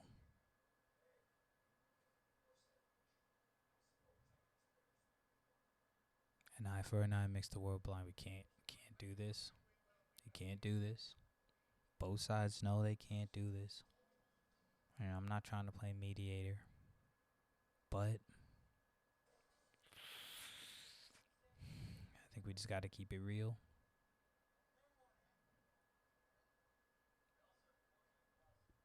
And let things end as peacefully as possible, because there isn't two sides. There isn't Democrat, Republican. There isn't any of that shit, bro. It's first and foremost, are you human? Then if you want to get even more categorical, it's like, nigga, we all are all, in at least here in my country, we're Americans. Let's get behind that. If y'all want to use the nationalism, let's not subdivide even further. Human, American. Let's just do that. Let's just do that, please. And it probably won't, but fuck, bro. Cause like, first and foremost, we're human, bro. We're human. I hope things get better. I really do. But I think the more time I kind of spend on here talking and thinking, the more difficult it gets to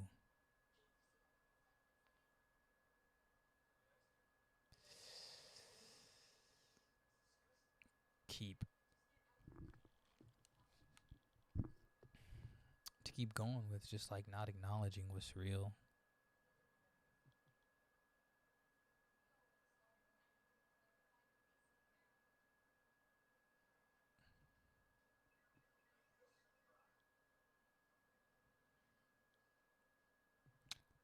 But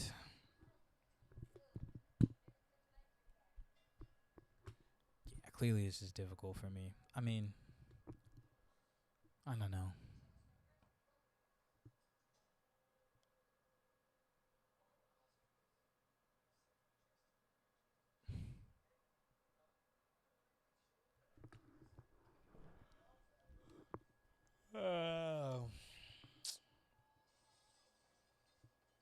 This is just vibe. Might be on the computer for a little bit longer.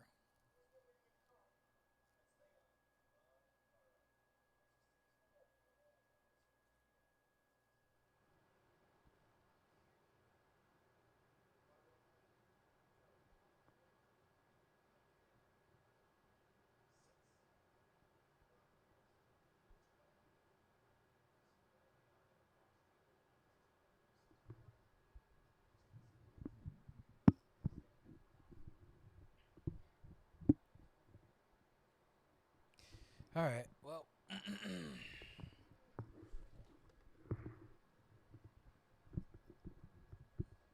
y'all think Kai Cenat gonna get to?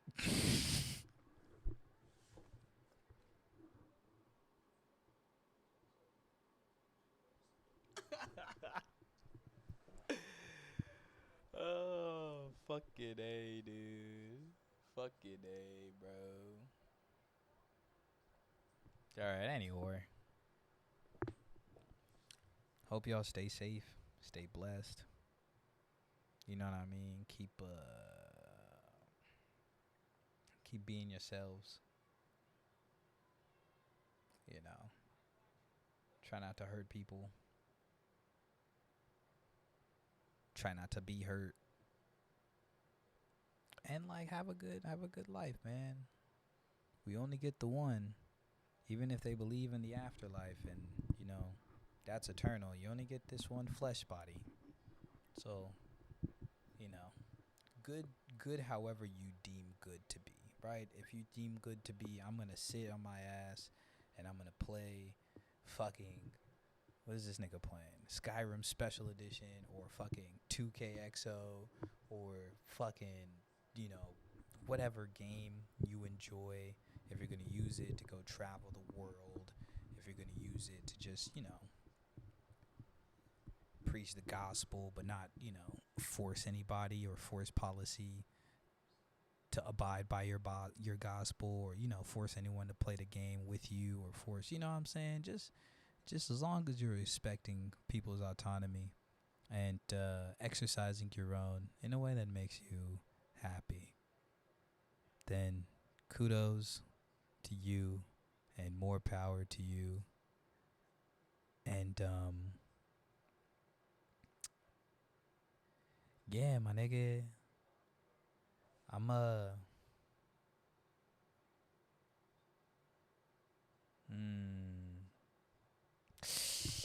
I just don't know. I just don't know. I just don't know. I just don't know. No. I think I know what I'm gonna do. I think I know what I'm gonna do. Watch that new season of King of the Hill, and hopefully that shit is gas. I should sit and have a time to binge watch it though.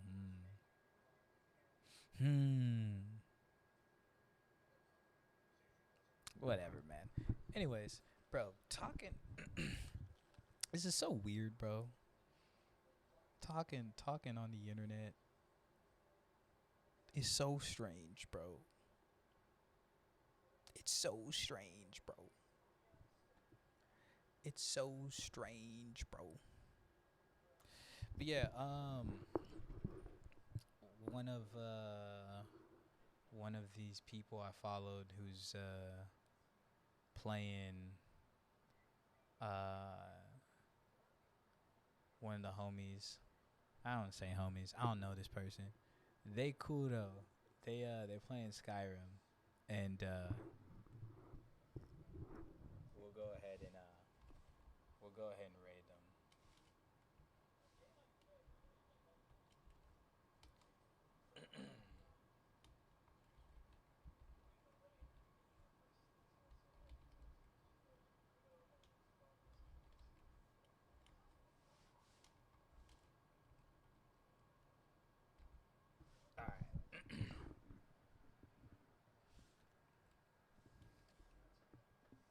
All right, nerds and losers and dorks and regular people, whoever the fuck else. You have a good night. I'm out of here.